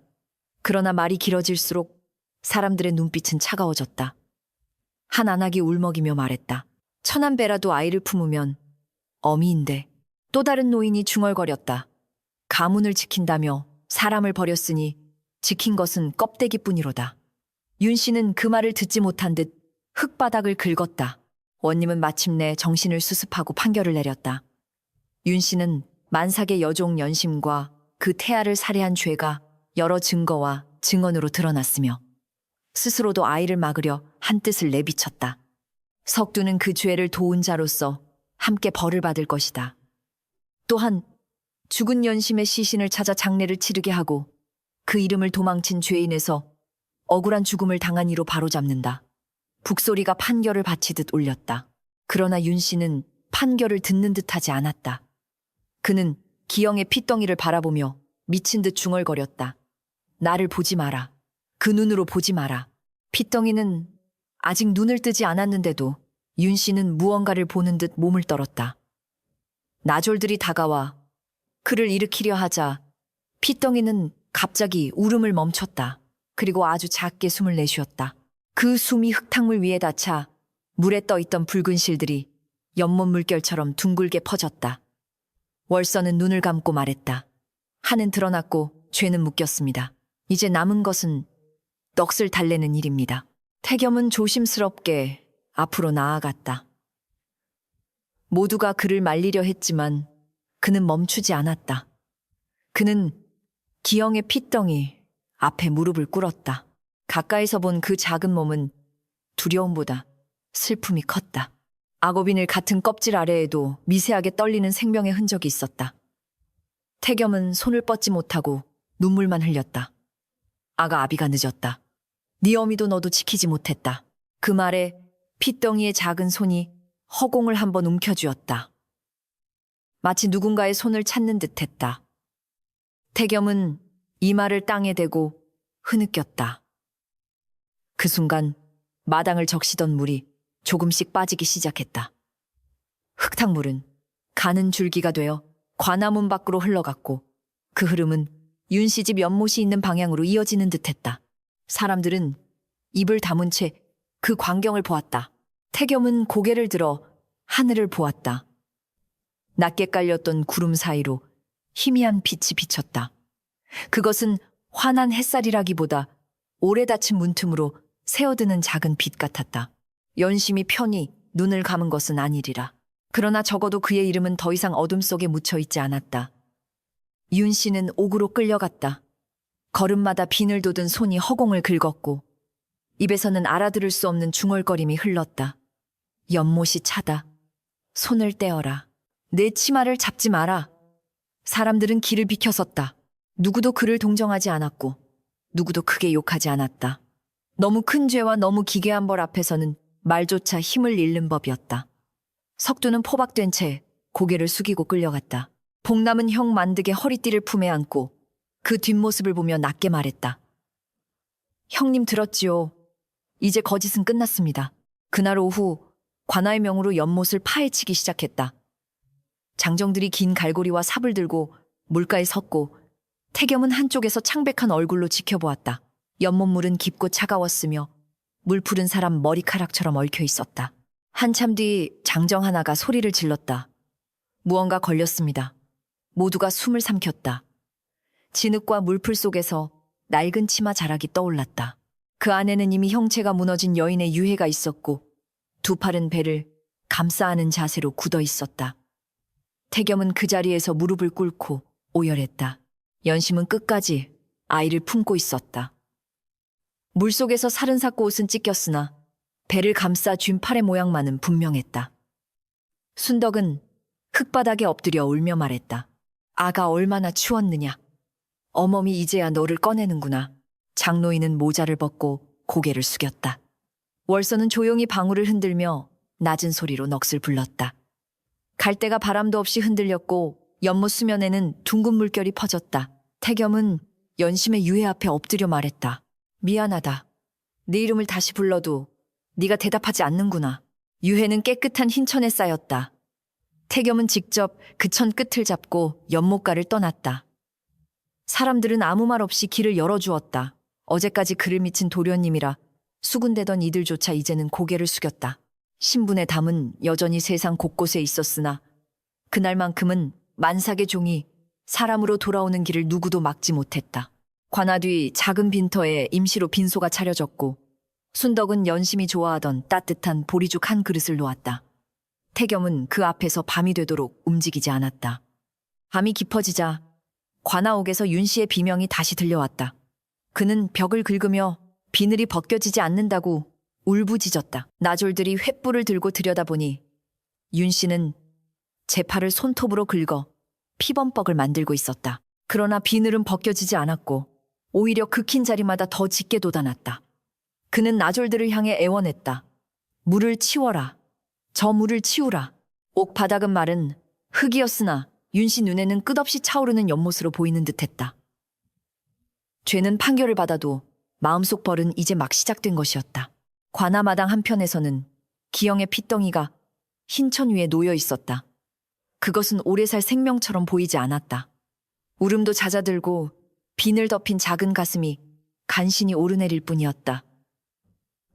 의원은 고개를 저었다. 사람의 몸으로는 설명할 길이 없습니다. 월서는 조용히 말했다. 저것은 살려고 온 아이가 아니라 죄를 보이려고 온 표식입니다. 태겸은 그 곁에 앉아 밤새 손을 모았다. 잠시라도 세상에 왔으니 너도 이름이 있어야 한다. 그는 떨리는 목소리로 속삭였다. 연우라 부르마. 연심의 피를 닮은 아이. 새벽녘 작은 연우는 마지막 숨을 내쉬었다. 그 순간 관아 뒤뜰에 피어있던 풀잎마다 이슬이 맺혔고 멀리 윤씨 집 연못 쪽에서 긴 바람이 불어왔다. 연우의 비늘 덮인 몸은 숨이 끊기자 기이하게도 조금씩 부드러워 보였다. 콰젠 곱칠 아래에 감춰져 있던 작은 손가락은 여느 갓난아이처럼 가늘고 연약했다. 태겸은 그 손끝을 아주 조심스럽게 만졌다. 차가웠다. 너무도 차가웠다. 그는 눈물을 삼키며 말했다. 이제 어미 곁으로 가거라. 이번에는 물이 아니라 빛으로 가거라. 연심과 연우의 장례는 해가 뜬 뒤 치러졌다. 관아와 마을 사람들은 신분에 맞지 않는 일이라며 망설였으나 원님이 직접 허락했다. 억울한 죽음 앞에 지나친 예란 없다. 태겸은 상주처럼 흰 옷을 입고 앞에 섰다. 순덕은 제 친딸을 보내듯 고글했고 복남은 만득에 너까지 함께 달래달라며 작은 술잔을 올렸다. 장노인은 무덤가에 물풀의 나무 가지를 꽂았다. 물에 죽은 혼이 마른 땅에서도 쉬도록. 월서는 방울을 흔들며 낮은 노래를 불렀고 그 노래는 바람을 타고 연못 쪽으로 흘러갔다. 무덤 앞에서 태겸은 오래도록 절했다. 연심아, 너를 사랑한다 말한 것이 너를 지키는 힘이 되지 못했다. 이제 남은 삶은 네 이름을 부끄럽지 않게 살겠다. 네 아이에게도 너에게도 내가 갚을 수 없는 빚을 졌다. 그의 목소리는 흙에 스며들었다. 그때 갈대밭 쪽에서 아주 희미한 자장가가 들리는 듯했다. 순덕이 눈물을 닦으며 말했다. 들으셨습니까? 태겸은 고개를 들었다. 바람뿐이었다. 그러나 그 바람은 더 이상 썩은 물냄새가 아니라 젖은 풀과 흙의 냄새를 품고 있었다. 한결은 상부에 올려졌고 윤씨의 집안은 순식간에 기울기 시작했다. 친척들은 서로 책임을 미루며 흩어졌고 안채의 종들은 더 이상 윤씨의 이름만으로 떨지 않았다. 원님은 연심의 죽음을 공문에 남겼고 그가 도망친 종이라는 거짓 기록은 지워졌다. 석두는 죄를 도운 벌을 받아 먼옥으로 보내질 처지가 되었고 만득의 행방은 끝내 분명히 밝혀지지 않았으나 사람들은 연못가에 작은 재물을 놓아 그의 겁먹은 혼도 함께 달랬다. 마을은 두려움 속에서도 오래 숨겨진 더러운 공기가 빠져나간 듯 조금씩 숨을 쉬기 시작했다. 윤 씨는 오간에서 날마다 말라갔다. 그는 밥을 먹지 못했고 물만 보면 비명을 질렀으며 밤이면 제 배를 움켜쥐고 이미 죽은 아이를 다시 낳는 듯한 고통에 시달렸다. 몸의 비늘은 사라지지 않았다. 오히려 햇빛이 들지 않는 오간에서도 검푸르게 번들거렸다. 어떤 나졸은 그가 잠든 사이 입가에서 연못지능 냄새가 났다고 했고 또 어떤 이는 그가 꿈속에서 연심아 치마를 놓아라 하고 울었다고 했다. 죄를 인정하지 않은 입은 끝내 용서를 구하지 못한 채 자기 두려움만 싣고 있었다. 며칠 뒤 윤 씨는 상부로 압송되기 전날 밤 정신을 완전히 놓았다. 그는 옥벽의 손톱으로 연못 그림을 수없이 긁어놓았다. 작은 물결 갈대, 둥근 배를 아는 여인의 형상, 그리고 비늘 덮인 아이의 모습이었다. 나졸들이 아침에 문을 열었을 때 윤 씨는 벽 앞에 웅크리고 앉아 있었다. 그는 마른 입술로 중얼거렸다. 내가 밀지 않았다. 물이 불렀다. 물이 내 손을 빌렸다. 그러나 손가락에는 아직도 진흙을 움켜쥔 듯한 검은 때가 끼어 있었다. 누구도 그 말을 믿지 않았다. 태겸은 마지막으로 어머니를 보러 갔다. 옥문 사이로 본 윤 씨는 더 이상 예전의 위험 있는 안주인이 아니었다. 그는 작고 늙고 초라했으며 비늘 돋은 손을 품에 감춘 채 허공을 바라보고 있었다. 태겸이 조용히 말했다. 어머니 연심에게 한마디만 하십시오. 미안하다고. 윤 씨의 눈동자가 천천히 그에게 향했다. 한순간 그 눈 속에 어미의 슬픔 같은 것이 비쳤으나 곧 탁한 자존심이 그것을 덮었다. 나는 너를 위해 했다. 태겸은 오래 침묵하다. 대답했다. 그 말로는 아무도 구원받지 못합니다. 그는 절하고 돌아섰다. 관아를 나설 때 태겸은 무덤이 있는 언덕을 바라보았다. 해질녘의 붉은 빛이 풀잎 끝에 걸려 있었고 멀리 연못가 갈대들이 조용히 흔들렸다. 재판은 끝났으나 이야기는 끝나지 않았다. 살아남은 사람은 살아남은 만큼 갚아야 했다.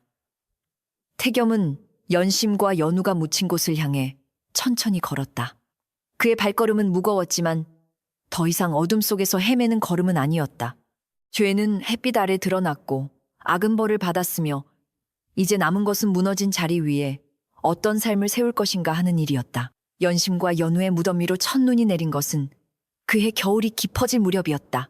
흰 눈은 낮은 봉분을 덮고 물풀의 나무 가지 끝에 조용히 앉았다. 태겸은 새벽마다 그곳에 올라가 눈을 쓸어내고 따뜻한 술 한 잔과 죽 한 그릇을 놓았다.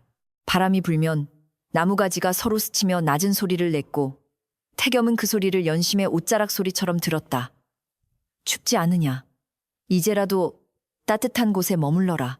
그는 매번 그렇게 말했으나 대답은 늘 눈발뿐이었다. 윤 씨의 집안은 빠르게 허물어졌다. 한때 높고 단단해 보이던 대문은 관아의 봉인 앞에서 아무 힘도 없었고 안채의 비단 장막은 먼지를 뒤집어 쓴 채 바람에 찢겨나갔다. 친척들은 재물을 챙길 궁리로 서로 다투었으나 마을 사람들의 차가운 눈길이 두려워 오래 머물지 못했다. 행랑채 종들은 하나둘 풀려났고 태겸은 남은 재산을 팔아 그들에게 품삯과 갈 곳을 마련해 주었다. 이 집에 묶여 울던 세월을 돈으로 갚을 수는 없겠으나 빈손으로 내보내지는 않겠다. 그의 말에 늙은 종들은 울며 절했다. 순덕은 태겸 곁에 남았다. 그는 더 이상 부엌 검댕 속에 고개 숙인 늙은 하녀가 아니었다. 작은 초가 하나를 얻어 살며 마을 산모들에게 미역국을 끓여주고 갔나나 이 포대기를 꿰매주었다. 태겸이 그에게 말했다. 어멈도 이제 쉬셔야 합니다. 순덕은 무릎을 문지르며 웃었다. 쉬면 꿈이 더 또렷합니다. 손을 움직이면 연심이가 덜 춥다 말하는 듯합니다. 그의 웃음은 슬펐으나 따뜻했다. 부엌의 연기 냄새와 갓 지은 밥 냄새가 그의 작은 집을 채울 때마다 사람들은 그곳을 두려운 집이 아니라 의지할 집으로 여겼다. 태겸은 자신의 사랑채를 헐고 그 자리에 작은 쉼터를 세웠다. 처음에는 사람들의 수군거림이 많았다. 양반과 자제가 종들과 과부 산모들을 불러먹이고 재운다 하니 어떤 이는 미쳤다 했고 어떤 이는 죄책감에 허우적댄다 했다. 그러나 태겸은 변명하지 않았다. 그는 들에 나가 직접 나무를 나르고 장노인과 함께 약초를 다렸으며 순덕이 차린 죽을 산모들에게 나누었다. 이곳에서는 배속 생명의 아비가 누구인지, 어미의 신분이 무엇인지 묻지 않겠습니다.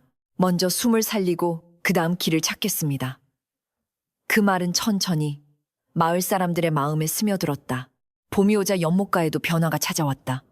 한때 검붉게 가라앉던 물빛은 조금씩 맑아졌고 썩은 물비린내 대신 젖은 흙과 새싹 냄새가 올라왔다. 갈대 사이에는 어린 청개구리들이 뛰놀았고 물 위에는 연잎이 새로 돋았다. 그래도 해가 지면 아무도 함부로 웃으며 그곳을 지나지 않았다. 사람들은 연못가에 자꾸 단정한 넋당을 세웠다. 지붕은 낮았고 안에는 연심과 연우의 이름을 적은 나무패가 놓였다. 태겸은 그 앞에 무릎을 꿇고 손수 향을 피웠다. 향 연기는 곱게 올라가다가 바람에 흩어졌다. 넋당이 세워진 날 마을 여인들이 조용히 모였다. 그 중에는 예전에 연심을 종년이라 부르며 멀리하던 이도 있었고 윤씨 눈치를 보느라 침묵했던 이도 있었다. 그들은 하나씩 작은 음식을 놓고 절했다. 한 젊은 아낙이 눈물을 훔치며 말했다. 그때 우리는 무서워서 아무 말도 하지 못했습니다. 이제 와 빌어도 늦은 줄 압니다. 순덕이 그의 손을 잡았다. 늦은 빔도 빌지 않는 것보다는 낫습니다. 다만 앞으로는 산 사람의 억울함 앞에서 입을 닫지 마십시오. 그 말에 여인들은 오래 고개를 숙였다. 태겸은 원님에게 청하여 연심의 죽음과 재판의 일을 기록으로 남기게 했다. 처음 원님은 망설였다. 양반가의 추문을 지나치게 남기면 훗날 또 다른 소란이 될 수 있다. 태겸은 조용히 답했다. 남기지 않으면 다시 일어납니다. 기록은 죽은 이를 살리지는 못하나 산자가 같은 죄를 가볍게 여기지 못하게 합니다. 원님은 그 말을 듣고 오래 침묵하다 붓을 들었다. 그 기록에는 연심이 도망친 종이 아니라 억울하게 죽임당한 산모였다고 적혔고 태어나지 못한 아이 연우의 이름 또한 함께 남았다. 윤씨의 최후는 먼옥에서 전해졌다. 그는 끝내 죄를 뉘우친다는 말을 하지 않았고 밤마다 물에 빠지는 꿈을 꾸며 소리쳤다고 했다. 압송된 뒤 얼마 지나지 않아 비 내리는 밤숨을 거두었는데 죽기 전까지 두 손의 비늘은 사라지지 않았다고 했다. 옥졸은 그가 마지막으로 남긴 말이 치마를 놓아라였다고 전했다. 그 말을 들은 태겸은 오래 눈을 감았다. 순덕이 물었다. 도련님 마음이 아프십니까? 태겸은 낮게 대답했다. 아프지 않다면 거짓입니다. 그러나 그 아픔으로 죄가 덜어지지는 않습니다. 윤씨의 장례는 조용히 치러졌다. 많은 사람이 등을 돌렸으나 태겸은 자식의 도리를 완전히 버리지는 않았다. 그는 무덤 앞에 서서 절을 올렸고 흙 위에 물 한 잔을 놓았다. 어머니 끝내 사과하지 못하셨으니 그 길이 외로울 것입니다. 그러나 저는 더 이상 어머니의 그림자 안에 살지 않겠습니다. 바람이 말라붙은 풀잎을 흔들었다. 태겸은 뒤돌아 나오며 마음속으로 연심에게도 빌었다. 어머니의 죄를 자식이 다 짊어질 수는 없으나 그 죄를 잊지 않고 살아가는 것은 자신의 몫이라 여겼다. 세월은 사람의 상처 위에도 풀을 돋게 했다. 처음에는 매일 무덤 앞에서 울던 태겸도 차츰 눈물보다 일을 더 많이 하게 되었다. 쉼터에는 해마다 산모들이 찾아왔다. 남편을 잃은 여인 종살이를 피해 도망친 여인 배가 불러 집에서 쫓겨난 여인들이 그곳에서 밥을 먹고 몸을 풀었다. 아기가 태어나면 순덕은 뜨거운 물을 준비했고 장노인은 약초 향 짙은 탕을 다렸다. 태겸은 문 밖에서 밤새 불을 지키며 아이 울음이 들릴 때마다 눈을 감고 연우의 이름을 떠올렸다. 그 울음들은 연우가 빼앗긴 첫 울음을 대신해 세상에 퍼지는 듯했다. 어느 여름밤 쉼터에 머물던 어린 산모가 난산으로 사경을 헤맸다. 비가 억수같이 내리고 천둥이 지붕을 때렸다. 산모는 태겸의 옷자락을 붙잡고 울었다. 날이 저는 죽어도 좋으니 아이만 살려주십시오. 그 말에 태겸의 얼굴이 창백해졌다. 과거의 연못가가 눈앞에 되살아났다. 그러나 이번에는 그는 뒤로 물러서지 않았다. 그는 순덕과 장노인을 도와 물을 데우고 문 밖에서 계속 산모에게 말을 건넸다. 둘 다 살아야 합니다. 어미도 살아야 아이가 어미 품을 압니다. 버티십시오. 새벽녘 아이의 울음이 터졌을 때 태겸은 마루에 주저앉아 조용히 울었다. 그 아이는 건강한 딸이었다. 산모는 기운 없는 손으로 아이를 품고 태겸에게 말했다. 이 아이 이름을 지어주십시오. 태겸은 한참 아이의 얼굴을 바라보았다. 작은 입술, 아직 힘없이 쥔 손, 따뜻한 숨결이 그의 오래된 상처를 아프게 어루만졌다. 빛을 잃지 말라는 뜻으로 소명이라 부르면 어떻겠습니까? 산모는 눈물을 흘리며 고개를 끄덕였다. 그날 이후 쉼터 사람들은 아이가 울 때마다 웃었다. 태겸은 소명의 울음속에서 연우에게 하지 못했던 말을 조금씩 흘려보냈다. 복남은 장성하여 태겸의 일을 도왔다. 형만득을 잃은 한은 오래 남았으나 그는 그 한을 분노로만 키우지 않았다. 그는 연못가를 정비하고 쉼터로 오는 길에 돌계단을 놓았다. 어느 날 태겸이 물었다. 아직도 형님 꿈을 꾸느냐? 복남은 잠시 갈대를 바라보다 답했다. 예전에는 물속에서 형이 저를 부르는 꿈을 꾸었습니다. 요즘은 형이 마른 길 위에 서서 먼저 가라 손짓합니다.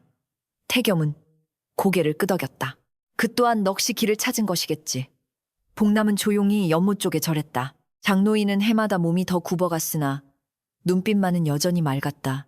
그는 아이들에게 약초와 풀 이름을 가르쳤고 물가에서 함부로 생명을 해치지 말라 일렀. 작은 벌레도 제 숨을 살고 풀 한 포기도 제 자리에서 하늘을 받든다. 하물며 사람의 목숨을 신분이나 체면으로 누르는 것은 하늘을 거꾸로 매다는 짓이다. 아이들은 그 말을 다 이해하지 못했으나 연못에 돌을 던지려다도 손을 멈췄다. 장노인은 그것만으로도 충분하다는 듯 웃었다. 월서는 넉당을 지나는 날마다 방울을 흔들었다. 예전에 날카롭고 두려운 얼굴은 많이 부드러워졌다. 사람들은 그를 무서운 무당이라기보다 억울한 혼의 말을 들은 증인으로 대했다. 어느 날 태겸이 물었다.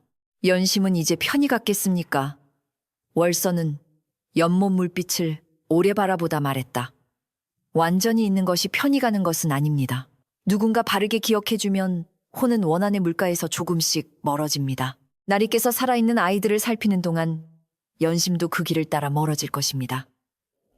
태겸은 그 말을 오래 마음에 품었다. 윤 씨의 옛집은 결국 대부분 허물어졌다.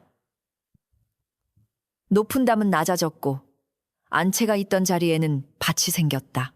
사람들은 그 밭을 처음에는 꺼렸으나 태겸은 직접 삽을 들고 땅을 갈았다. 순덕이 씨앗을 뿌리고 복남이 물을 대었다. 봄에는 보리가 올라왔고 여름에는 콩꽃이 피었다. 한때 누군가의 비명과 매질이 울리던 곳에서 아이들이 뛰놀고 산모들이 햇볕을 쬐며 웃었다. 태겸은 그 광경을 보며 알았다. 죄의 자리라고 영원히 썩게 두는 것이 속죄가 아니라 다시는 같은 죄가 자라지 못하게 다른 씨앗을 심는 것이 속죄임을. 연못가 넉당에는 해마다 정월보름이면 작은 등불들이 켜졌다. 마을 사람들은 각자의 소원을 적은 종이를 매달고 억울하게 죽은 이들을 위해 쌀과 과일을 놓았다. 아이들은 어른들의 손을 잡고 조용히 절했다. 누구도 그날만큼은 큰 소리로 웃지 않았으나 분위기는 두렵기보다 경건했다. 태겸은 연심과 연우의 폐 앞에 앉아 말했다.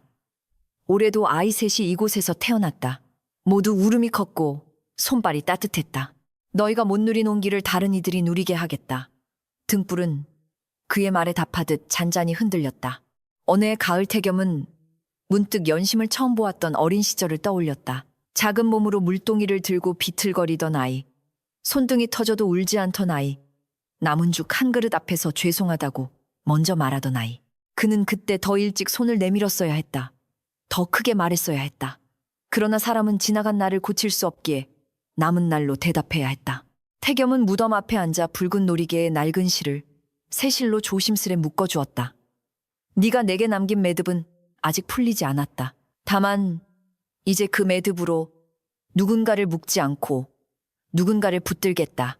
순덕은 세상을 떠나기 전까지 쉼터의 부엌을 지켰다. 마지막 겨울 그는 자리에 누워 태겸의 손을 잡고 말했다. 도련님, 저는 연심이에게 늘 미안했습니다. 그 밤에 더 크게 소리쳤더라면, 제 몸으로라도 막았더라면. 태겸은 눈시울을 붉히며 답했다. 어멈이 뒤늦게라도 말했기에 진실이 살았습니다. 순덕은 희미하게 웃었다. 그 아이가 꿈에 오면 이제는 젖은 머리가 아니옵니다. 마른 옷을 입고 아기를 안고 있습니다. 그러니 저도 곧 덜 부끄러운 얼굴로 가겠습니다.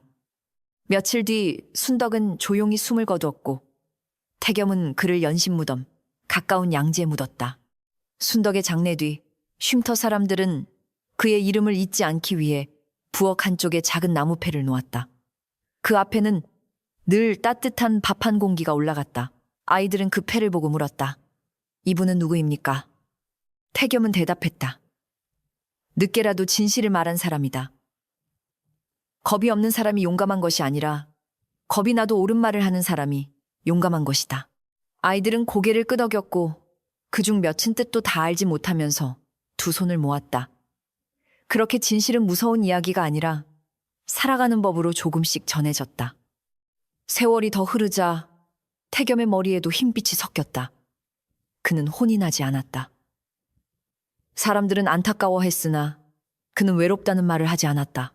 쉼터에서 태어난 아이들이 자라 그를 아버지처럼 따랐고 산모들이 떠난 뒤에도 명절이면 떡과 과일을 들고 찾아왔다. 마당에는 늘 사람 소리가 있었다. 아이들이 웃고 달기 울고 순덕의 뒤를 이은 젊은 부엌 어멈이 가마솥 뚜껑을 열면 따뜻한 김이 피어올랐다. 태겸은 그 김 속에서 문득 연심의 얼굴을 본 듯하다가도 이내 조용히 웃었다. 죽은 이를 붙드는 마음은 살아있는 이들을 밀어내지 않을 때 비로소 맑아지는 법이었다. 어느 비 오는 밤 태겸은 홀로 연못과 넉당을 찾았다. 오래전 연심이 죽던 밤처럼 비가 갈대와 수면을 때리고 있었으나 그날의 연못은 사납지 않았다. 물결은 등불을 부드럽게 흔들었고 갈대는 서로 몸을 기대며 낮게 속삭였다. 태겸은 넉당 앞에 앉아 말했다. 연심아, 오늘도 비가 온다. 그날의 비는 사람을 삼켰으나 오늘의 비는 밭을 적시고 아이들 잠을 깊게 하겠지. 그는 한참 빗소리를 들었다. 그러다 물 건너편에서 희미한 자장가가 들려오는 듯했다. 그 자장가는 예전처럼 뼛속을 얼리는 원한의 소리가 아니었다. 젖은 흙 위를 덮는 풀잎처럼 낮고 부드러웠다. 태겸은 숨을 죽였다. 갈대 사이로 흰 옷자락 같은 것이 스친 듯했고 그 곁에 작은 빛 하나가 반딧불처럼 떠올랐다. 사라졌다. 그는 눈을 비비지 않았다. 보인 것이 혼인지 기억인지 빗물의 장난인지 따질 마음이 없었다. 그는 다만 두 손을 모으고 고개를 숙였다. 이제 가거라. 내가 여기 남아 지키겠다. 빗소리가 그 말을 품고 연못 위로 퍼졌다. 다음 날 아침 연못에는 하얀 연꽃 하나가 피어 있었다. 그 연못에서 흰 연꽃이 핀 것은 처음 있는 일이었다. 마을 사람들은 모여들어 그 꽃을 바라보았다. 꽃잎은 비에 젖어도 흐트러지지 않았고 가운데에는 작은 이슬방울이 맺혀 있었다. 소명이라는 아이가 이제 제법 자라 태겸의 손을 잡고 물었다. 날이 저 꽃은 누가 피웠습니까? 태겸은 아이의 머리를 쓰다듬으며 대답했다. 아주 오래 슬펐던 이가 이제는 슬픔만으로 머물지 않겠다고 알려주는 것이다. 소명은 다 알아듣지 못했지만 꽃을 향해 작은 손을 모았다. 그 뒤로 연못은 마을의 두려움만을 품은 곳이 아니게 되었다. 사람들은 그곳을 지날 때 떠들지 않았고 물가에 쓰레기를 버리지 않았으며 산모가 지나가면 누군가 반드시 함께 걸어주었다. 아이들이 물가에서 놀다 넘어질까 어른들은 더 세심히 살폈다. 만삭의 여인을 보면 누구도 짐짝처럼 보지 않았다. 몸이 무거우니 쉬어가시오. 물 한 사발 드시오. 그런 말들이 자연스레 오갔다. 작은 변화였으나 태겸은 그 변화 속에 연심과 연우가 남긴 가장 큰 뜻이 있다고 여겼다. 어느 저녁 쉼터 마당에는 큰 잔치가 열렸다. 그동안 이곳에서 태어난 아이들이 한자리에 모였고 산모들은 떡과 나물을 나누었다. 복남은 장작불을 피웠고 장로인의 제자들은 약차를 끓였다. 아이들은 마당을 뛰며 웃었고 젊은 어미들은 서로의 아이를 안아주었다. 태겸은 마루 끝에 앉아 그 모습을 바라보았다. 가마솥에서는 밥 냄새가 피어오르고 처마 밑 등불은 따뜻하게 흔들렸다. 한 아이가 달려와 그의 무릎에 안기며 말했다. 할아버지 예시하게 해주세요. 태겸은 잠시 눈을 감았다가 조용히 입을 열었다. 옛날에 한 여인이 있었다. 그는 이름보다 낮은 말로 더 많이 불렸으나 마음만은 누구보다 따뜻했다. 그 여인은 아이를 품고도 세상의 차가운 손에 밀려 물속으로 갔다. 그러나 물은 그의 이름을 잊지 않았고 땅은 그의 억울함을 숨기지 않았다. 아이들은 숨을 죽이고 들었다. 태겸은 무섭게만 말하지 않았다. 그 뒤 사람들은 알게 되었다. 생명은 신분의 문턱 아래 놓을 수 없고 어미의 배는 가문의 체면보다 귀하며 약한 이를 침묵 속에 버리면 그 침묵이 언젠가 비늘 돋은 벌로 돌아온다는 것을 아이 하나가 물었다. 그 여인은 이제 울지 않나요? 태겸은 연못 쪽을 바라보았다. 해가 지며 물 위에 붉은 노을이 내려앉았다. 한때 피처럼 보이던 그 붉음은 이제 따뜻한 저녁빛이었다. 아마 가끔은 울겠지. 사람의 슬픔은 쉽게 사라지지 않으니까. 그러나 이제 그의 울음은 누군가를 끌어내리는 울음이 아니라 우리가 잊지 말라고 깨우는 소리일 것이다. 아이들은 고개를 끄덕였다. 마당 한편에서 소명이 갓난아기를 안고 부드럽게 흔들었다. 자장가가 낮게 흘렀고 그 노래는 연못과 바람과 섞였다. 밤이 깊자 사람들은 하나둘 돌아갔다. 마당에는 따뜻한 숯불 냄새와 밤 냄새 아이들이 흘리고 간 웃음소리의 여운만 남았다. 태겸은 마지막으로 넉당의 등불을 확인하러 갔다. 등불은 작았으나 꺼지지 않았다. 그는 연심과 연우의 이름 앞에 앉아 오래 손을 모았다. 오늘 아이들이 많이 웃었다. 그 웃음이 너희에게도 닿았으면 좋겠다. 그때 아주 잔잔한 바람이 불어 등불이 한 번 흔들렸다. 태겸은 그것을 대답으로 여기고 미소 지었다. 오래전 그의 삶을 삼켰던 밤은 이제 누군가를 지키는 등불의 밤으로 바뀌어 있었다. 사람이 지은 죄는 때로 법의 눈을 피해 담장 안에 숨는다. 그러나 물은 기억하고 땅은 기억하며 억울한 숨은 바람의 길을 따라 언젠가 산자의 문턱에 닿는다. 귀한 집의 비단도 피 묻은 손을 덮지 못하고 높은 신분의 이름도 죽은 아이의 울음을 막지 못한다. 그러므로 사람은 약한 이를 볼 때 제 발밑에 흙을 보아야 한다. 그 흙 아래에는 누군가의 눈물이 스며 있을 수 있고 그 눈물을 밟고 선 삶은 결코 오래 평안할 수 없다. 태겸은 말년의 연못가 작은 집에서 지냈다.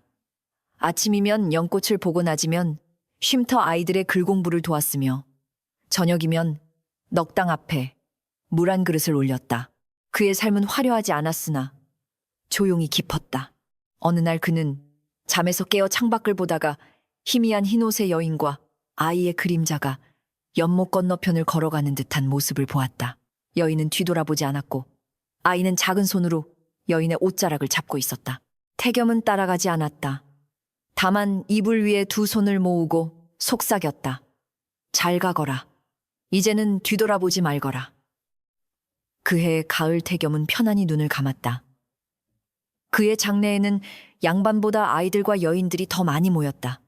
쉼터에서 태어난 아이들은 자라 어른이 되어 그의 관 앞에 절했고 늙은 산모들은 눈물을 훔치며 말했다. 그가 아니었으면 우리 아이도 세상 빛을 못 보았을지 모른다. 복남은 연못가 넉당 옆에 태겸을 묻었다. 무덤은 연심의 무덤과 조금 떨어져 있었으나 같은 바람이 닿고 같은 연꽃 향이 스미는 자리였다. 사람들은 그곳을 지날 때 새 이름을 함께 불렀다. 연심, 연우, 태겸. 오랜 세월이 흐른 뒤에도 비 오는 밤이면 그 연못가에서 자장가가 들린다고 했다. 그러나 그 소리를 들은 사람은 더 이상 공포에 떨지 않았다. 산모가 그 길을 지나면 바람이 등 뒤를 받쳐주고 길 잃은 아이가 울면 갈대 사이로 부드러운 빛이 떠올라 집으로 이끌었다고도 했다. 사람들은 그 이야기를 두고 기괴한 전설이라 부르기도 하고 하늘이 내린 경계라 부르기도 했다. 다만 마을의 늙은이들은 아이들에게 늘 이렇게 말했다. 남의 눈물을 얕보지 말아라. 얕본 눈물이 깊은 연못이 되어 너를 비출 날이 온다.